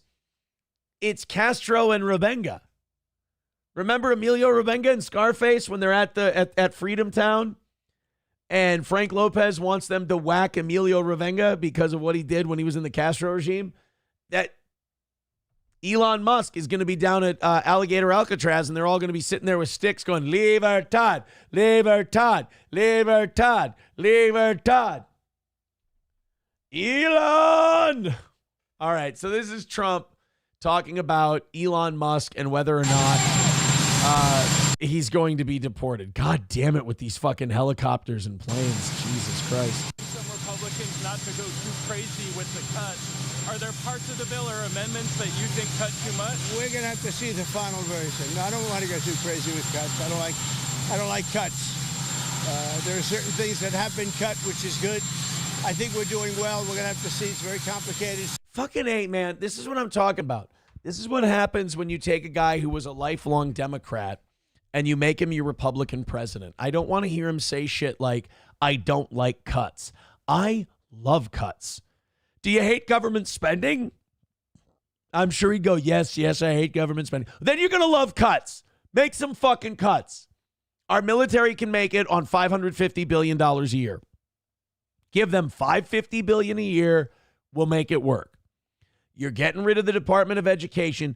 You know what? When we're done with this, can we find like some kind of interactive like U.S. budget so that we can like start cutting shit here while we're doing the show and see? Because there's got to be so much shit that you can just get rid of. Great enthusiasm, as you know. And I think in the end, we're going to have it. What do you think, Caroline? Yeah, I think it. They call her KKK Caroline because they think she hates blacks, but I know for a fact she loves them. She loves them. She asked me if she could date one of them. I said, not while you're in my administration. Having such a hard time condemning the phrase globalized intifada. I think he's terrible. He's a communist. The last thing we need is a communist. I said there will never be socialism in the United States. Now we have a communist. So I think he's bad news. I need a communist in New York like I need a polyp on my asshole. And I think I'm going to have a lot of fun with him, watching him, because he has to come right to this building to get his money. And don't worry, he's not going to run away with anything. I think he's frankly, I've heard he's a total nut job. I think the people of New York are crazy. If they go this route, I think they're crazy. We will have a communist for the first time, really, a pure, true communist. He wants to operate the grocery stores, the department stores. You want to see an empty grocery store? You want to see empty shelves? Like, I don't understand these fucking people who can still believe this shit. There's been plenty of examples of countries trying to do this, and it ends up the same way. Empty meat freezers, empty bread shelves, line around the corner at the grocery store to get basic goods. Like, this isn't anything new, dude. What about the people that are there? I think it's crazy. What happened to Elon Musk? Who? What happened to Elon Musk? Here we go. You know, he's upset he's losing his EV mandate, and he's very upset about things. Oh, is that what happened? I was wondering why Elon was fucking popping off again. So is it really about the spending? Is it really about the deficit? Or is Elon mad that they took away the EV mandate? But, you know, he could lose a lot more than that. I can tell you right now. Hey, Elon can lose a lot more than that.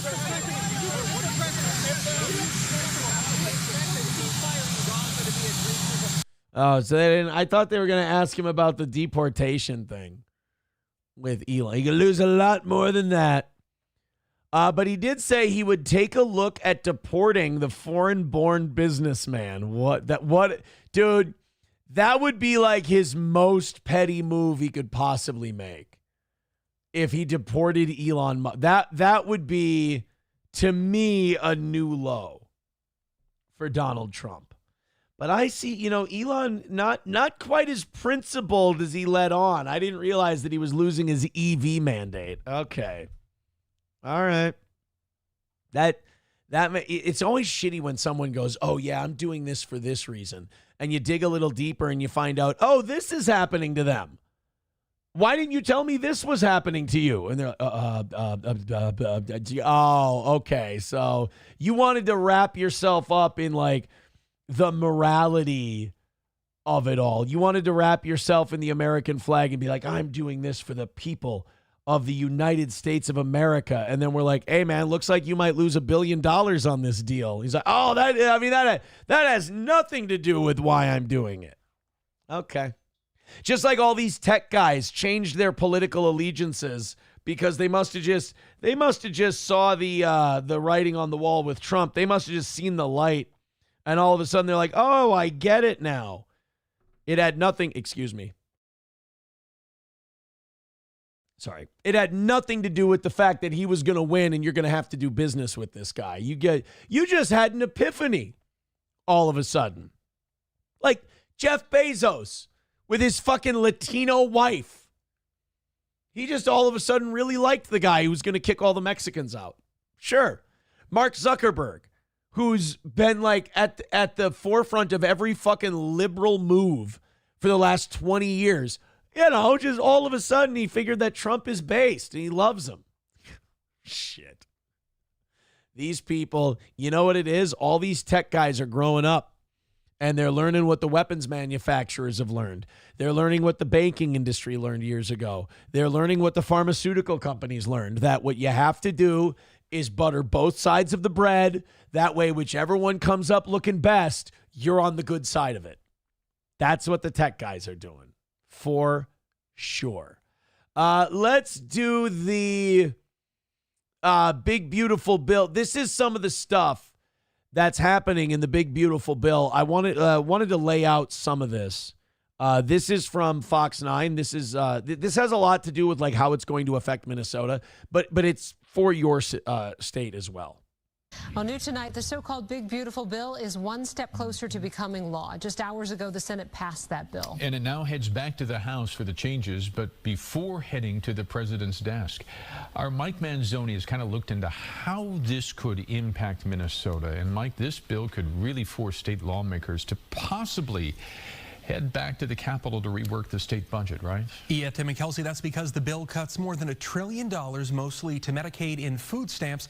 Governor Walz indicated last month that he may have to call a special session to figure out how to make up for federal funding gaps. And that's because the state uses federal dollars to help pay for Medicaid and food stamps. Let's start with Medicaid, which offers health insurance to low-income adults and children. The nonpartisan Congressional Budget Office says nearly 12 million people will lose their coverage. Okay, what do those 11.8 million people have in common? The overwhelming majority of them are here illegally. Stop it. God damn it. Stop with this 11.8 million Americans are going to lose Medicaid coverage. No, a shitload of illegals are going to lose Medicaid coverage. This is how they move the Overton window and fuck our country into submission. They start calling illegals Americans. They start going they start using data and statistics. There's three kinds of lies: lies, damn lies, and statistics. They tell you 11.8 million Americans are losing Medicaid. What if they told you 11.8 million people who didn't have a right to be on Medicaid and are siphoning your fucking tax dollars are going to be kicked off the rolls? All of us, I just told you the same two things, but I phrased them differently. And that would change a lot of people's opinions. 11.8 million people are going to lose Medicaid. Oh my God, that's terrible. I'm against that. Hey, most of those 11.8 million people don't have a right to be here. They're breaking the law by being here, and they're consuming our tax revenues without contributing to them. Oh, well, I'm against that. We should see. I wonder how much of people being Democrats and Republicans is just how they receive information. For the next decade. That's about 1 million more than the previous version of the bill. More than 1 million Minnesotans are now enrolled in that program, and the state says more than 250,000 of them could lose their coverage. As for food stamps. So over 1 million of them and 250,000, I would say Minnesota probably has about 250,000 illegal immigrants here. And 11.8 million people are going to lose it, but only 250,000 in Minnesota. Going to be interesting if most of those are in California and Texas, which are also known as SNAP benefits. More than 450,000 Minnesotans rely on them every month. The Congressional Budget Office says under the latest version of the bill, 3 million people nationwide would no longer qualify. It's unclear how many Minnesotans wouldn't qualify. President Trump and Senator Amy Klobuchar reacted to the bill's passage today. Do we really think, because I don't believe this, do we really think that if we got rid of all welfare and food programs that people would starve to death in this country? Does anyone believe that? You've got to be full of fucking shit to believe that. We are the land of plenty. We throw away more food in a year than a lot of countries eat in a year. There is no way that if you don't give people free money that people work their fucking balls off to earn and had it taken from them and then redistributed to people so they could get free food. You don't think those people would be taken care of by things like food shelves? You don't think that privately other citizens would take up the mantle and would help support those people and feed them? Soup kitchens, things like that. And what if to get into those soup kitchens and what if to get into those food banks, you had to be clean of drugs and alcohol? Like maybe we could clean up a lot of this country's problem. You know, maybe we could fix a lot of shit if we got rid of these programs. Maybe this learned dependency on government has been a net negative. It certainly has been on our budget. And it also certainly creates a lot of resentment amongst the taxpayer class. But also, maybe other aspects of our society would get better if these kinds of things were handled privately. Because I have a hard time believing that the American people would just allow people, especially children, to just starve in the streets. I don't believe you. That, if the government doesn't have SNAP programs and food stamps, that people will starve to death in the street. I don't believe you. I don't think they would. The number one problem our poor have in this country is obesity. They're overfed. We had a big day today.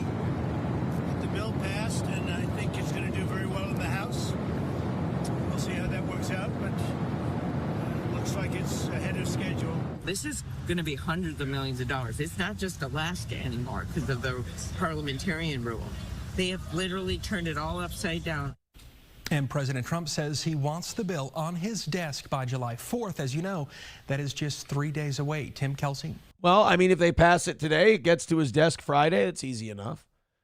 He can sign it on the 4th of July, just like he wants to. Good for him. $1 from Hulkamash a Baby. He says a big communist point is after the revolution where 40 to 80 million people died, there was an increase in the standard of living. Forget the part where it only went up due to the bread line getting shorter. Yeah. I mean, that's part of it. Kill off a shitload of mouths to feed, or anyone who's causing problems in the country after the revolution. All of a sudden, less mouths to feed equals a little more prosperity. Look at that. But it only lasts so long because you're taking a capitalist system. You're taking all the wealth from everyone, and you're basically living off that wealth. Yeah, you probably got about 10, 12 years, and then it's going to start falling apart because you don't have that economic engine cranking anymore, because human beings are not going to work for somebody. They're not going to work for the profit of somebody else. They're going to get something for their work, something for their time because they value it, or they're just not going to work as hard. You can say that's not right. You can say that's bourgeois or whatever you want to say, but that's human fucking nature, and you can't fight that with a gun. You know, hey, the state's going to keep all the resources that you produce. So let's say you're a farmer. Instead of a farmer being able to keep some of his crop and feed his family, the government's going to take all of it and they're going to redistribute a certain amount of wealth. Yeah, it doesn't work for me, brother. So China did this. This is a great example of how communism fails. China had these farm quotas, and the government would come by and they'd take all your crop yield. So these farmers didn't really work very hard to produce a lot of food because they weren't going to get any money for it. And they were going to get back from the government whatever the government decided to give them, whether they had a lot of crops or a little crops. And China almost starved to death. Millions of people died. They starved. In the 90s, the Chinese government decided we're going to let these farmers keep 20% of what they grow. We're going to let them keep 20% of what they grow. They can feed their families. They can sell it to other people. They can make a little extra money. We're going to let them keep 20%. Crop yields went up, and I'm not shitting you, 180% the next year because they let people keep what they produced. They produced more. Gah! A communist country did an experiment to prove that communism doesn't work. Bravo. Bravo. But, people here still don't get it. J.A. becoming a baby boot. Thank you very much, buddy. Hey, thank you guys very much for your contributions today. You've put us 220 away from Monday morning's goal. And so Steel Toe for 3 weeks now has been ahead, and we're staying ahead. And that's kind of been the dream. Remember, we keep saying that. We're like, hey, once you guys get ahead, why don't you just stay ahead? You have been, and I appreciate that very, very much. Let's open up our next hour's worth of stories, shall we? And let's talk about our friends at Stoney's in downtown Rockville. There is no bike night this week because of the 4th of July holiday, but it is going to be a beautiful week and a gorgeous weekend. Enjoy some of it on the patio at Stoney's. Stoney's in downtown Rockville, Minnesota. Of course, Cheeto's in the team, does an amazing job. Cheeto's based as fuck, man. He's the coolest. And Cheeto's has the Steel Toe anniversary party coming up Saturday, July 26th with Gino and Keanu and Roots and Johnny and myself. It's going to be a lot of fun. Get your tickets at eventbrite.com, or if you are a VIP, email me, aaronimholtradio@gmail.com, and go ahead and tell me that you're claiming your 2 tickets, and we'll put you on the list. Stoney's in downtown Rockville. Midland Armory in downtown Foley, Minnesota. MidlandArmory.com. Home defense, hunting, sports shooting, concealed carry, whatever you're looking for, they've got it for you. If you don't know what you're looking for, go talk to Derek and Tracy, and they'll figure it out for you. They'll help you out. They'll answer any questions you have. They're knowledgeable as all hell. And when it comes to suppressors from start to finish, the only people that handle the whole process for you is Midland Armory. Midland Armory in downtown Foley, Minnesota, or MidlandArmory.com. That's MidlandArmory.com. talk to Derek and Tracy today. And All Care Towing, 320-253-5203. For All Care Towing of St. Cloud, go visit Tim and the team at All Care when you go in the ditch, when your car breaks down, when it won't start, when you get in an accident, whatever you need tow truck or vehicle services for, All Care has got your back, and nobody's faster than All Care Towing. All the time, every time. They're the quickest. Every time I've used them, holy shit. I got into a car accident once. They beat the cops there. They really did amazing work. All Care Towing, 320-253-5203 for our friends at All Care. So we're not quite done with the Trump clips of Trump threatening to deport and arrest people. These guys are really feeling themselves. They get their Alligator Alcatraz. They get their big, beautiful bill. And now all of a sudden they're just popping off, talking all kinds of shit. Trump was talking about Mayorkas. You remember Mayorkas? He was the former Homeland Security Director under Biden. He's the guy a lot of people blame for the open border policy under Biden. Tom Homan said that, he committed basically crimes against the United States of America. And Tom Homan said, look, I worked for Mayorkas in the Obama administration. Mayorkas is a guy who cares. Mayorkas gave a shit. He says he thinks somebody got to him and that he was doing somebody else's bidding, which is not hard to believe. But this is what Trump had to say about Mayorkas yesterday.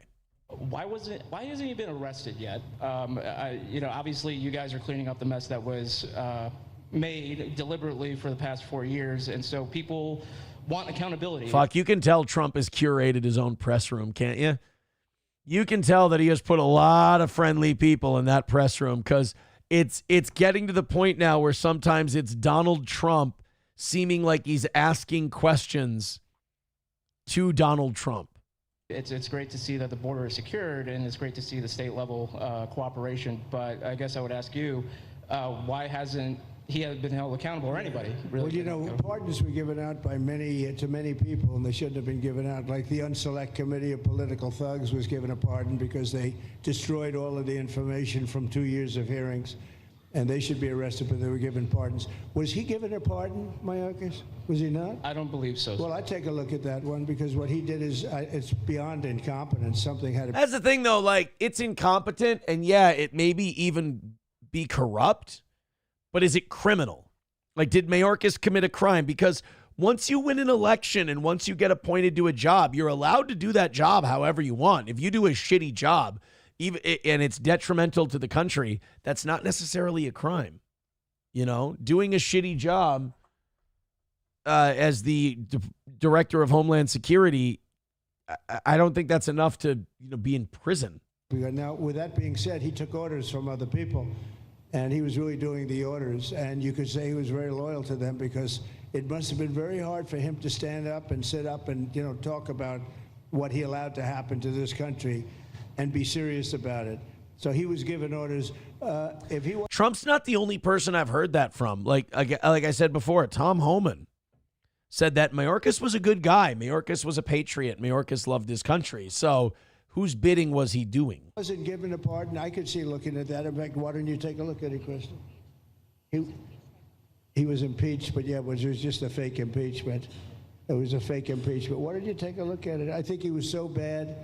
They were all so bad. Look, it was the worst president in the history of our country. We've had some bad ones. It's one of them. But he was the worst president. But somebody told Mayorkas to do that, and he followed orders, but that doesn't necessarily hold him harmless. So take a look. I think, there's a few presidents before the Civil War that really fucked this country over bad, but God damn, man, Biden's got to be up there. I mean, what went well? Let me ask you that. What went well under Biden? That's an easier conversation to have. Like, what did Biden do wrong? I mean, oh, God, we'll be here all day. What did he do well? Because I don't know. I'm not sure what the Biden administration did well. People are asking me to, God damn it. Aaron, why don't you tell us what religion Mayorkas is? Oh, he's probably a good Catholic boy. Do I have to Google it? He's probably a nice Catholic boy from the old neighborhood. What religion is Mayorkas?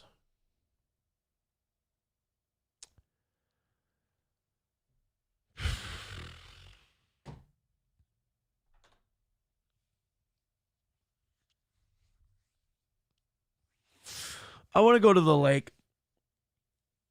I want to go to the lake. I don't want to. It's a beautiful weekend. We've still got an evening show to do. I promised them I'd do a Rumble Friday, Thursday show. And then you ask me to Google this. I don't want to play this game today. I don't have this game in me. I'm sorry. I don't have the what. I'm sorry. I saw it, guys. I read it. I'm looking at it right now. I just realized I'm way too tired for this bit today. I'm just because I can't handle the strain of it. Nonswave writes every single time. And like when I talk to my boomer relatives and they talk about secret societies and they talk about the Illuminati and who's running the country and everything else, I throw in my let's go a step further. What does a lot of this have in common? Like, I hate that you get called names for noticing shit. Like, I'm not even making a statement on it. I'm not even going, these people are bad, these people are evil, this people are awful, terrible, blah, blah, blah, whatever. I'm just going, look, there's a common thread and I can't avoid it. I'm tripping over it every time I'm going to another thing. I swear to God, I'm not seeking it out. I see a guy who's doing a thing and I go, oh, let's look into him. Oh, fucking of course. Like, they look at you like, hey, why are you saying that? You're hateful and but I'm not. I don't hate anybody. I really don't. My question is, why does this seem to keep coming up? Instead of yelling at me and calling me a name, make me feel better. Give me an explanation that's true that I can look up. I have a headache. I didn't want to do this segment today. Thank you very much. Very interesting interview. I don't know if you watched it, but Tucker Carlson had RFK Jr. on his program. And RFK Jr. had some very interesting things to say about vaccines. I'm going to go out on a limb here, and I'm going to say that this is not going to get a lot of mainstream media play. Let's check out RFK Jr. and Tucker. What you would do if you wanted to find the answer, which is to compare outcomes in a fully vaccinated group to health outcomes in an unvaccinated group. And CDC did that study in 1999. They brought in a team of scientists under a Belgian researcher named Thomas Verstraeten, and they looked at the data. They looked at children who had received the hepatitis vaccine within the first 30 days of life and compared those children to children who had received the vaccine later or not at all. And they found an 135% elevated risk of autism among the vaccinated children. And that's hepatitis B? See, like, yeah, I didn't get the hepatitis B vaccine until I was going into either middle school or high school. I got the hepatitis B vaccine. I think that was the one you got in a series of three. I had to have 3 hepatitis shots. I think now it's 2. But there's something to be said for all those vaccines they give babies. Like, the thing is, if you question the way we do it, they call you anti-vax. It's like, no, I think the diphtheria and MMR, I think all those vaccines are fucking great. I think they stop you from getting a lot of diseases that can really fuck you up. What I'm saying is, does someone fresh out the womb who doesn't really have that great of an immune system or anything, do they really need to be poked and prodded like that the first couple days of their life? I think that's got to have a deleterious effect on the kid. I don't know why it's so terrible to ask that question. I think vaccines are great. I think they're an awesome medical advancement. I don't know if babies need to be injected. Like, the reason babies in hospitals when they're first born, like a lot of them go into the little incubator deals, is because they either came out too soon or like they're young and their immune systems are weakened. They can't fight off the shit you and I can fight off. So it would stand to reason that if you throw a bunch of medicine and chemicals into them and vaccines into them in the first days of life, it might have a higher risk of causing problems to that kid than if they got it, say, at 2 years old or 5 years old or 7 years old. And it shocked them. They kept the study secret, and then they manipulated it through 5 different iterations. I believe it. I mean, I don't think anyone who lived through COVID is going to have a hard time believing that the CDC covered a bunch of shit up about other things, too. That's the scariest thing to me about COVID, is that, like, what else did you do this with? To try to bury the link. And, you know, we know how they did it. They got rid of all the older children, essentially, and just had younger children who were too young to be diagnosed. And they stratified the data, and they did a lot of other tricks. And all of those studies were the subject of that kind of trickery. So that's not the only study that was subject to cooking the books. God damn it. And the worst part is, all of it was so that the drug companies could roll out the vaccines and make a fuckload of money. You know, it wasn't like devil horns poking up through your hat or anything like this. It wasn't like secret societies that just want to run the world for the sake of running it. It's fucking money. It's all just money. The drug companies can make more. I mean, if you report that this thing could give you autism more, people might not do it. They might not buy the vaccine, and that company doesn't do as well, and the drug doesn't become profitable. You know? And if you have to send that drug back and they have to work on it some more, that's millions, potentially billions of dollars more they have to spend. And now less time you can get it out to the public and start making money on it. It's all money. It's all just dollars and cents. That's it. Guys, I'm going to pee real quick. We got about 40 minutes left in today's show. I thank you guys very much for being so incredibly supportive. I think you guys are like, we're only $200 away from Monday morning's goal. So thank you. We got a show coming up tonight. And then we got a show coming up tomorrow morning. We'll do it Rumble Friday style. And I'm going to head out in about a half hour and head to the cabin. I'm going to go pee first. And then we'll continue on the toe. Hit like, hit subscribe, hit follow, become a member, become a subscriber. I appreciate it. Me, I'm struggling. I didn't get as much sleep as I usually do last night. I slammed back a Celsius and I'm still dragging ass. I don't know what to tell you.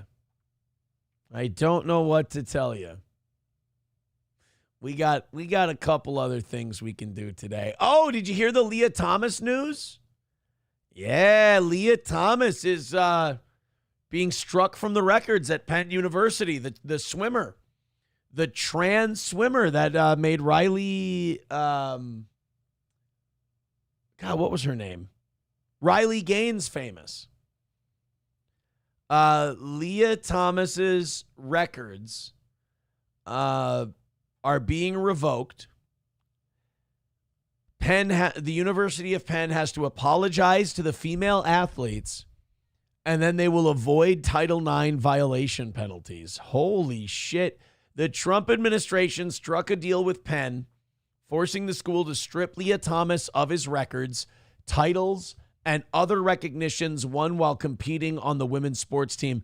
I'd like them to go a step further, and I'd like them to give the second place person the first place prize and list them as the person in first place in the record books. I think that would only be fair. UPenn has agreed to apologize for allowing Leah Thomas to compete on the women's swimming team. They will also vacate all of Thomas's records and restore them to the women who rightfully earned them. You know what I love about this? It proves that all this liberal agenda stuff is fucking bullshit and it's all about money, like we were saying before. Because UPenn was like, we're tolerant of trans people and we believe in the trans community and all that. And they proved that this is all bullshit, PR, whore nonsense. Because all the Trump administration had to do to Penn was go, we're going to take your federal funding away. We're going to take money away from the University of Pennsylvania. And Penn went, no. We'll throw that trans dude under the bus. We'll apologize to all the female swimmers. We'll restore all the record books. Just, make sure the check clears. Whores. Every single one of them. Just dirty, filthy little whores. Every single one. Well, I can't understand none of it. This one begat that one, and that one begat this one, and begat, and lo and behold, someone says some shit to someone or another. Just how retarded are you? Exactly.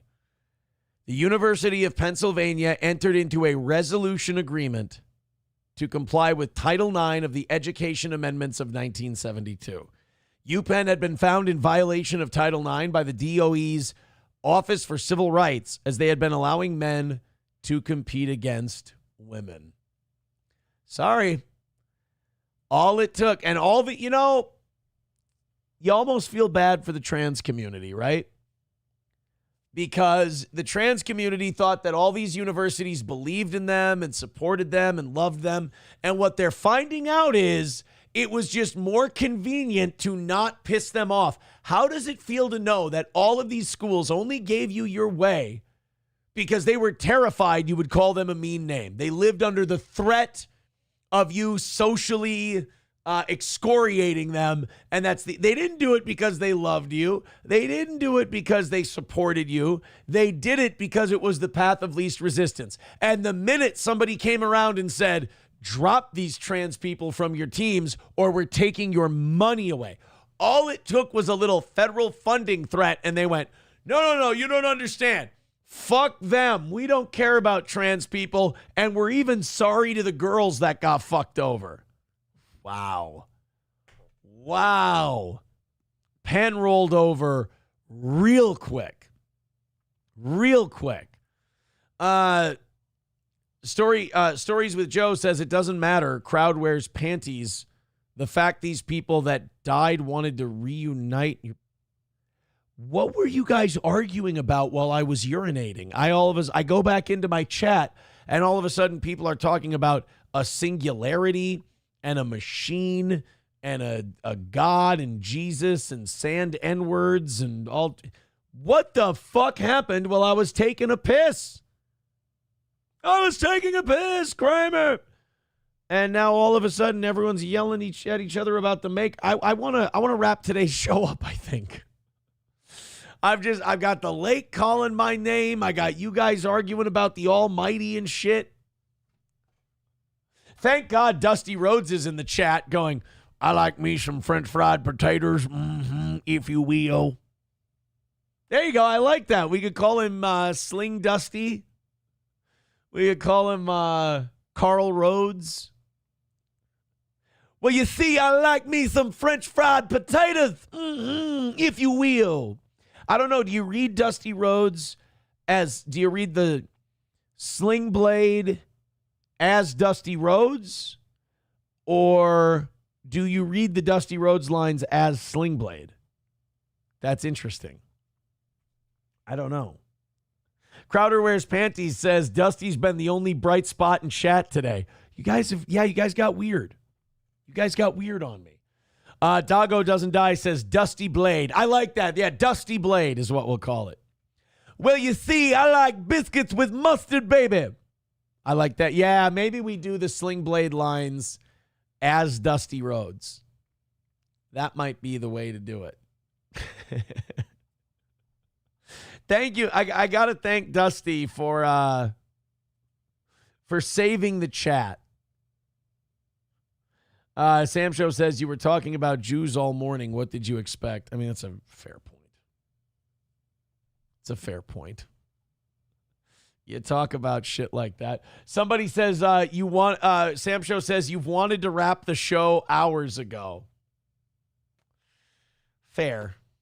It's difficult, man. It's hard during a holiday week. Your head's in the clouds. We got to 9 o'clock like this too. Like, I mean, the first 3 hours of this show flew by, and I'm going to be honest. I've been clock watching, and it's crawling now. Like, I know I'm going till 10 today, but it's like we were doing the RFK Jr. thing at like 9:15. And I was like, this RFK Jr. thing, man, we'll get 20 minutes out of that. And we've done that plus another story, and like 12 minutes have gone by. I was watching that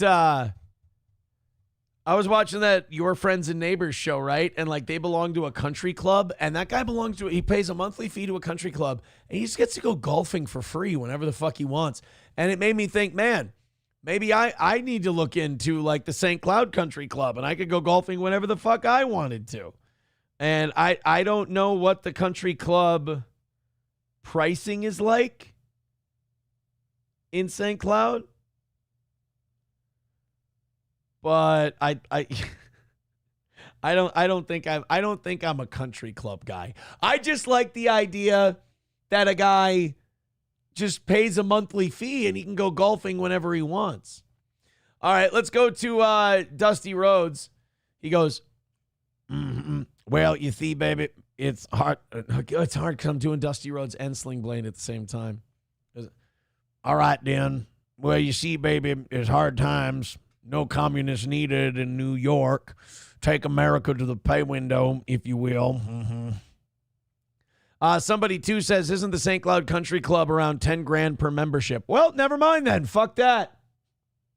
I think it's like $2,000 a year to golf to have a membership at Territory. But here's the problem. Then I only get to golf at Territory. And don't get me wrong, it's my favorite golf course. I love going there. But at the same time, it's also like, I don't know. It like then I feel like I have to go there rather than I want to go there. So if it's $2,000 for a membership divided by 70 per round, I'd have to go 28 times. 28 times a year. Let's see. I go twice a week for 15 weeks. Okay, it would pay for itself by about $140. Okay. Chevy fan says, come golf at Mystic. I get a decent... I've been wanting to golf, what do they call it? The Meadows? I've been wanting to golf the Meadows for a long time. It's like $130 a round there, though. But, yeah, I would love to golf the Meadows at Mystic. I hear Hinckley's got a decent course as well. Grand Poobah says, Aaron, the country club folks would look at you the way you look at trailer park dwellers. Oh, 100%. Totally. Atomic Ray says, Toe, that golf problem is a Yankee thing. Start golfing in the snow, and it'll pay off. Mad Max Mardigan says, Aaron Gaines has an Olympic silver medal. That's what initially made her famous. Then a boy beat her in a swimming race. Oh, Riley Gaines was in the Olympics?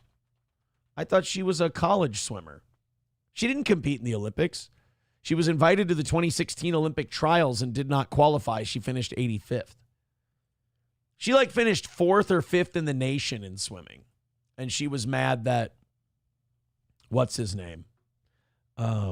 Leah Thomas got in there. MSO says, come to Bethpage, play the black course. The Black People course? That's in Farmingdale, New York. Bethpage State Golf Course. There's got to be here. Meadows at Mystic Golf Course. Golf. Let's take a look. Let's see what it looks. Yeah, people, sometimes you hear, oh, yeah, they made this course really challenging. And you want to go, fucking why? Why? Why did you make it really challenging? There's no reason to. Make it nice. Meadows at Mystic Lake. Hole 1, 372-yard par 4. That's reasonable. Blast it 250 yards down the fairway. Take out your sand wedge after that. Pop it right up on the green. Putt for birdie. 6, but there's a ton of Giant. water. I've heard of Giants Ridge. This is like Brainerd, right? Condition. It's a par. Well, it's par 72, and it's a rating of 75.6. The course was built in 2003. Its fairways are bent grass along with its greens. Its golf season is from May to the end of October. And the course was designed by famous golf architect Jeff Brower. It's a very noticeable course. Course looks hard as fuck, bro. Okay, what's the next one? Oh, there's the Meadows. Garrett Glenn and Paul Miller. It's a par 72. It's a link style course and is 7,144 yards from those back tees. It has a slope of 146 and a rating of Dakota Ridge. I've never heard of that one. I've heard of Rush Creek. 72. The course stretches 7,000. Oh, fucking hell. 6 yards from those back tees. Why is it so hard? And a rating of 75. I want to have fun. Why are you making it really hard? Why is that whole wrapping around water that I'm going to hit at least 3 times? Make it easy. Make it nice. What are you doing? 0.6. I would not break 100 here. I might not break 120 at a place like that. Season from August to the end of October. And it's built by Bob Cupp. And some big updates in 2020. I don't care. Chaska Town Course. Come on, put territory in there. Breezy Point. Fuck Breezy Point. Wilderness at Fortune Bay. Giants Ridge. God damn it. None of my courses are in there. Butthole. What about the Refuge? The Refuge is a good one here in Minnesota. Hit over the water if you have balls. Yeah. I look at some of those courses and I get intimidated. I'm sorry. Coltrane says, I work tomorrow and it's going to drag. Yeah, I mean, it is. It's going to drag for everybody, I think. You guys keep the links coming tomorrow. We're going to be fine. It's going to cruise. For those of you who still have to work tomorrow, I'm going to come in tomorrow. I'm going to be here with you. I promise. Dakota Ridge is Jackpot Junction down in Morton, Minnesota. Okay.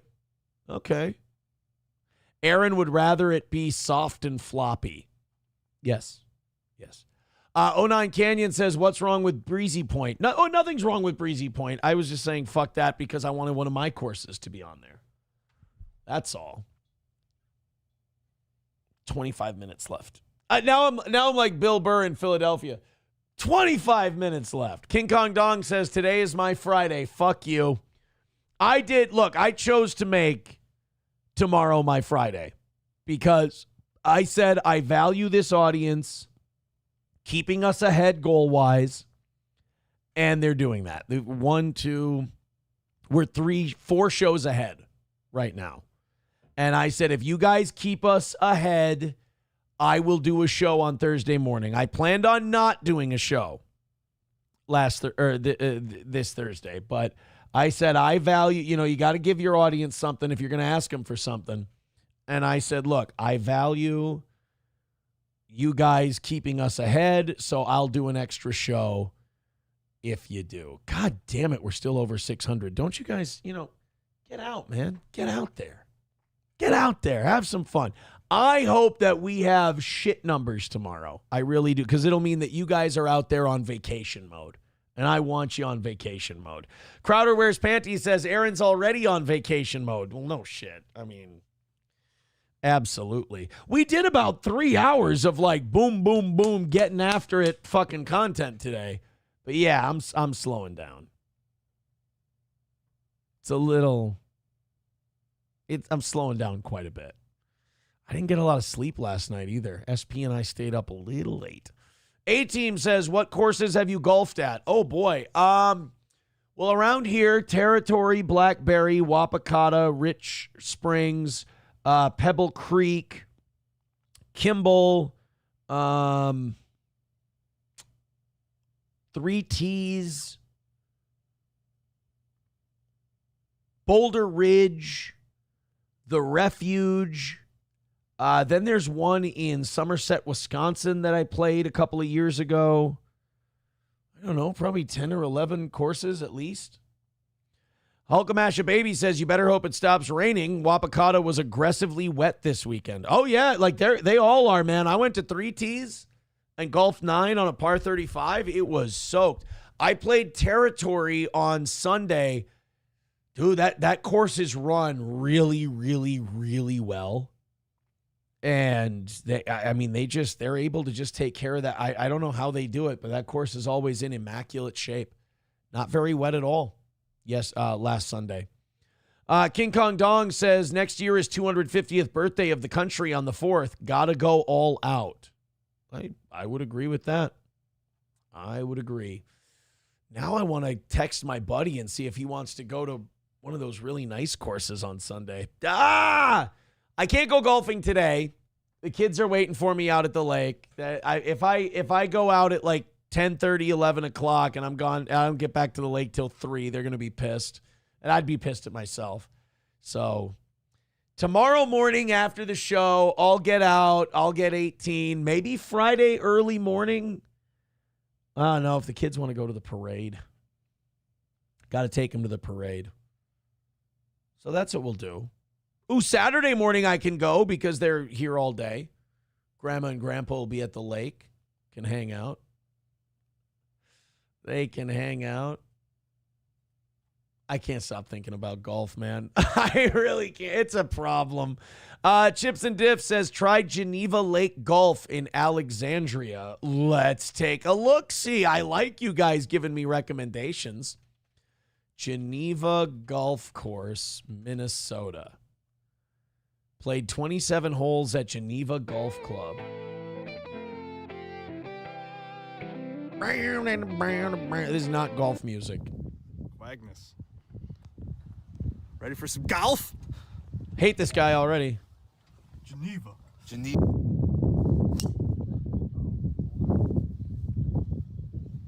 Hate it. It's just a bunch of guys watching each other golf. Might as well be jacking each other off. Geneva Golf Club, Alexandria. For a whole day, here you can play unlimited golf here for under $100. What? This is the Geneva Golf Club in Alexandria, Minnesota, and there are 3 different 9-hole courses here, and they each have their own unique flair. They're carved from the native terrain that features a variety of trees, marshlands, and natural hazards. This is the perfect spot for your next golf trip. They have 6 different lodges on site that are 10 yards from the first tee and less than 100 yards from the restaurant. With practice areas also close to the lodges, late night chipping and putting contests are highly encouraged. And of course, you can add unlimited golf to any stay and play package. Well, fuck. All right. Geneva Golf Club sounds interesting. Sold. Alexandria is what, like an hour from here? Hill 08. With $1.99. Thank you very much, buddy. Appreciate that. Your kid is waiting for black shorts. Oh, that's right. Yeah, I got to bring my daughter her black shorts. Sorry, guys. Aaron is making old guy faces at golf courses already. Papa Shop just writes, it's over, buddy. He's locked in for the 3rd marriage. I had a fantastic evening. That's all I will say. I had a legendary evening. I'm a good boy. Oh, I do have a Tom Homan clip I wanted to get to before we left today. This is pretty, like, Tom Homan is there's some people who just, what's the saying? Cometh the moment, cometh the man. That's Tom Homan. Like, we needed immigration reform in this country. And we needed a guy who would take the whole thing by the balls and just bury it. Just take care of the problem. And Tom Homan he's just the guy. He exists at the right time in history. Tom Homan was being guilted by the press. The media was like, oh, Tom, a 75-year-old illegal died in custody. An illegal immigrant died in custody, Tom. I love how they come up with these sob stories. And somehow these sob stories are supposed to make us go, oh, well, then I guess we better abandon everything we're doing because one sad thing happened. Like, they honestly think that's going to turn it all around.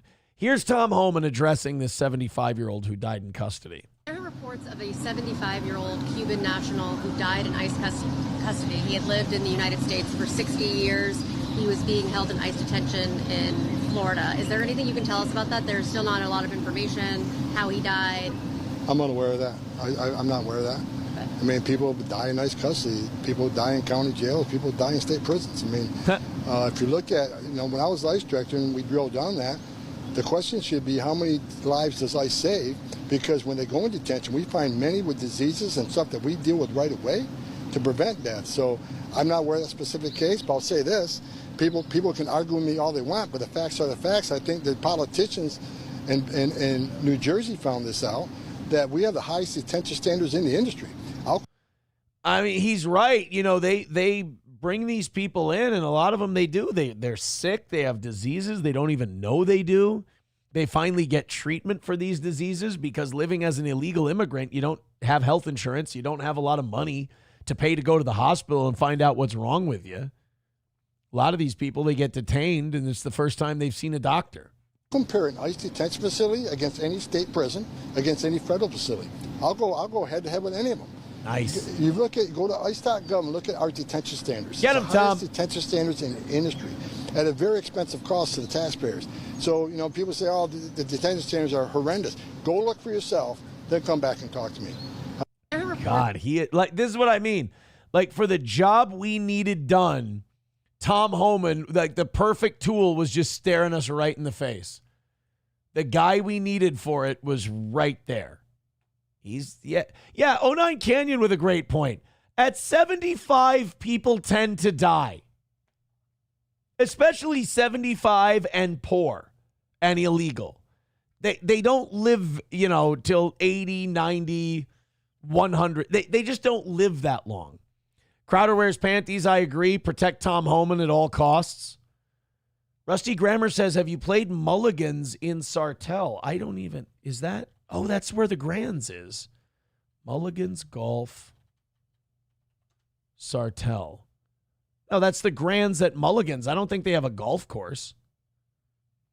It's a wedding and event venue. Yeah, there is no Mulligan's. There's no golf course. Don't fucking bullshit me. Don't fucking sit here and gaslight me, bro. Guys, hold on. I got to take I've been trying to catch this call for a long time. Give me 1 second here. I'll be right back.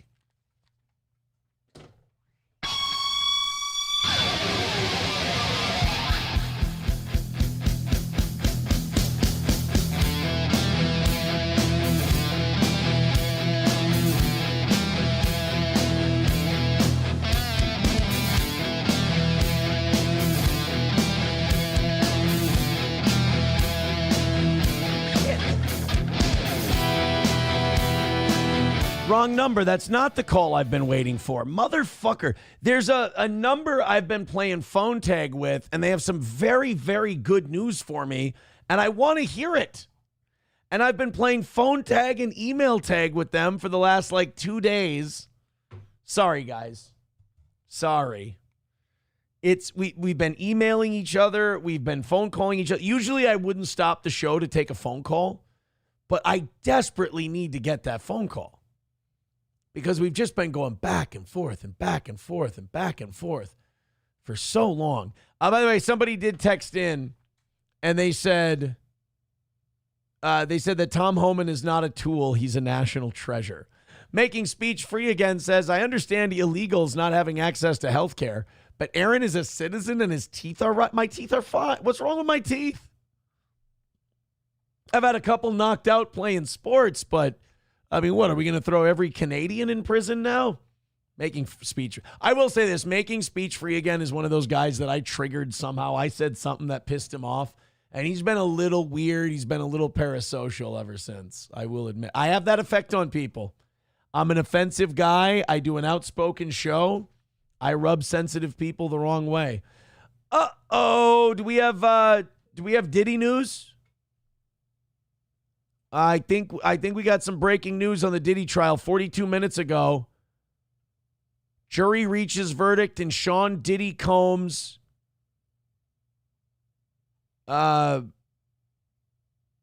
trial in his case. Hold on, before we go today, hopefully we can get this.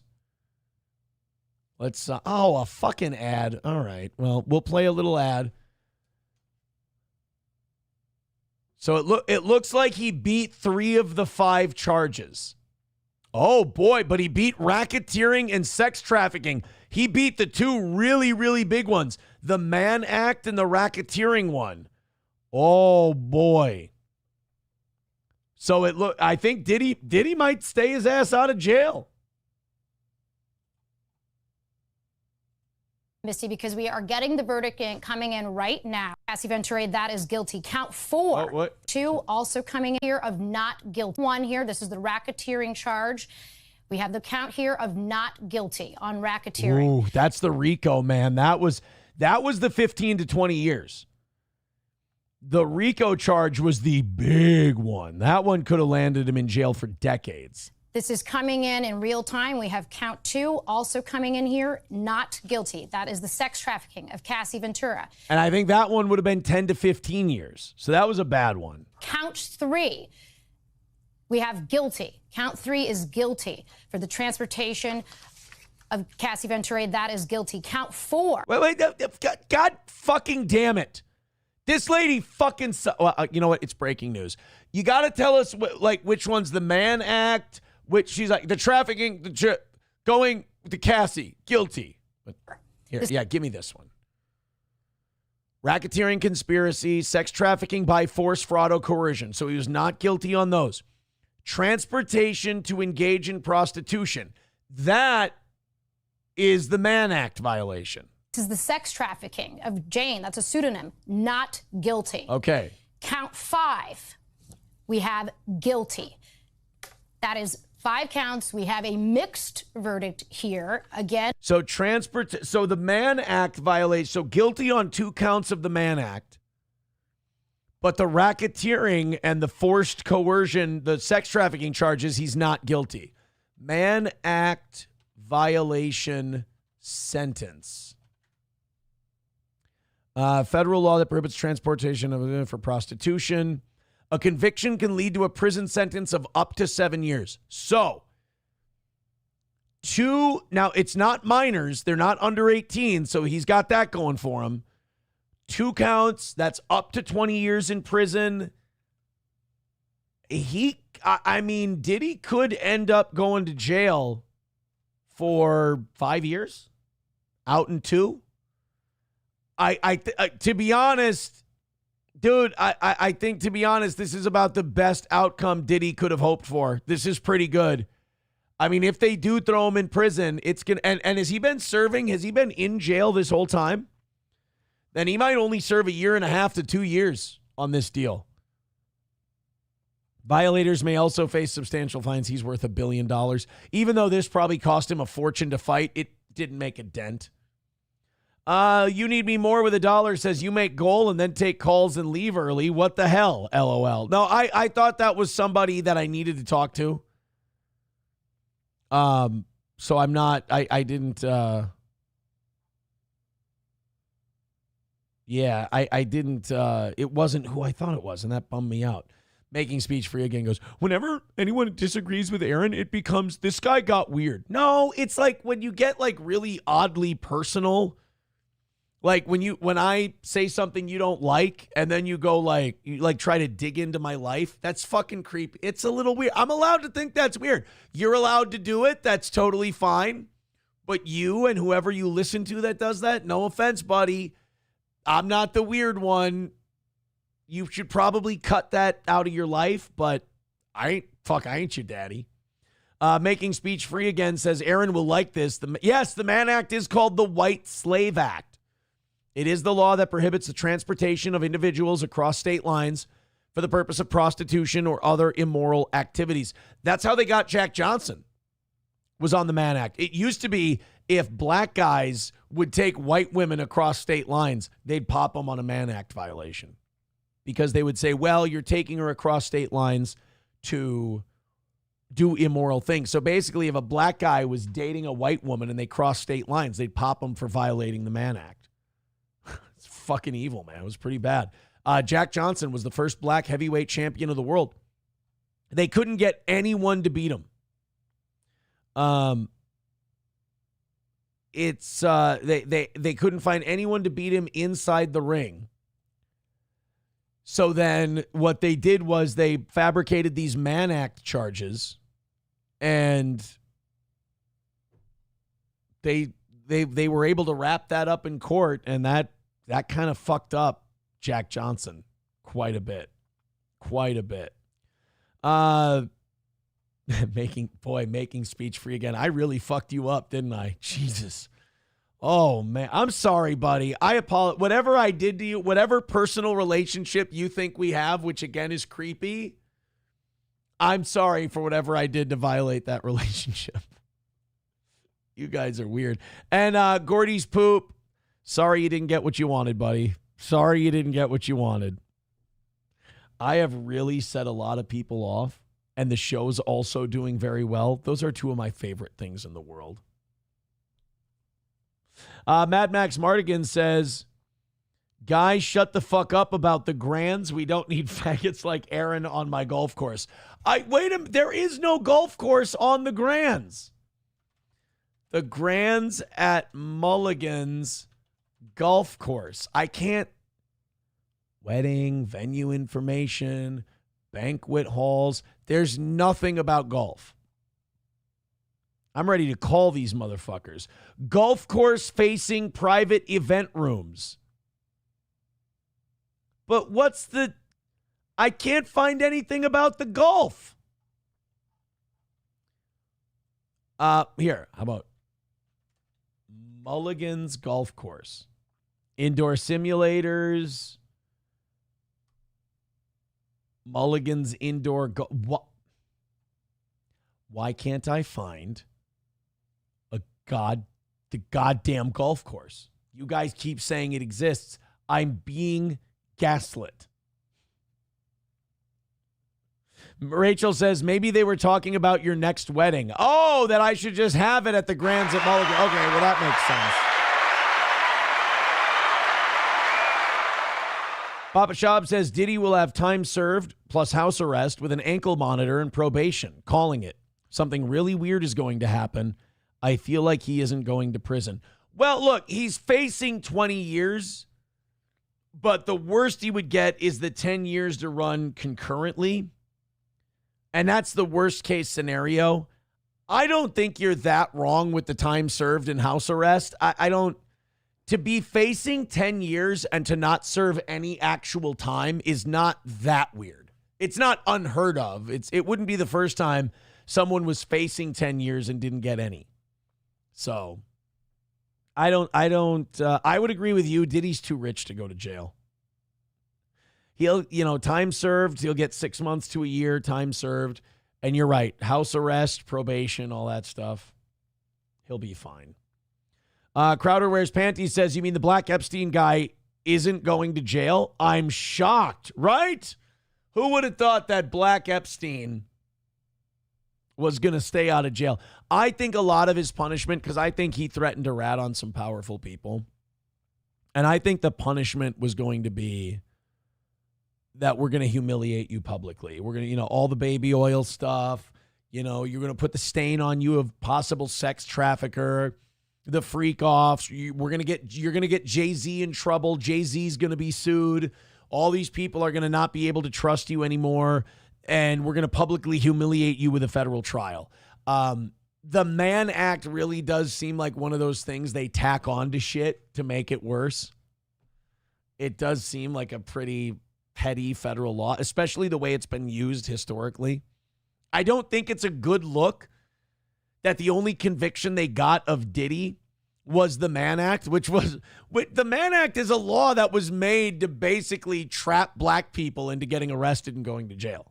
So the only thing they got the black guy on was the black whoremonger law. I don't think it's a great look. I don't. Stories with Joe says it's renamed to the Blue Oyster Golf Course. I'm not doing this again. You're not going to get me to Google anything about the Grands at Mulligan's again. Not happening. You think you are, but you won't. Guys, we are going to come back tonight, and then we're going to come back tomorrow morning and do a Rumble Friday show on Thursday. Evening show tonight, we're going to go 6 o'clock to 8 o'clock. Morning show tomorrow, we're going to go 6 o'clock to 10 o'clock. Thank you so much for keeping this program ahead. Everything we make tonight and everything we make on the Rumble Friday Thursday show is going to be go towards next week. So it looks like we're going to be ahead going into next week too. Thank you so much. You guys are the absolute best. Take it easy. I'm going to go find my daughter those 2 pairs of shorts she needs. And then numero uno, John Stenny fan says no OT. Well, we haven't had any goals this week. We've been ahead on all the goals. And also, I'll be honest, my head's in the clouds. I'm in vacation mode. And I did ask you guys earlier if I could go to the lake and rejoin my children at the cabin and go play with them a little bit. And I was given permission. So I'm not just gonna get off the air now and just go fuck off. I'm gonna go do dad shit now. Thank you guys very much for your support, and we will talk to you again tonight.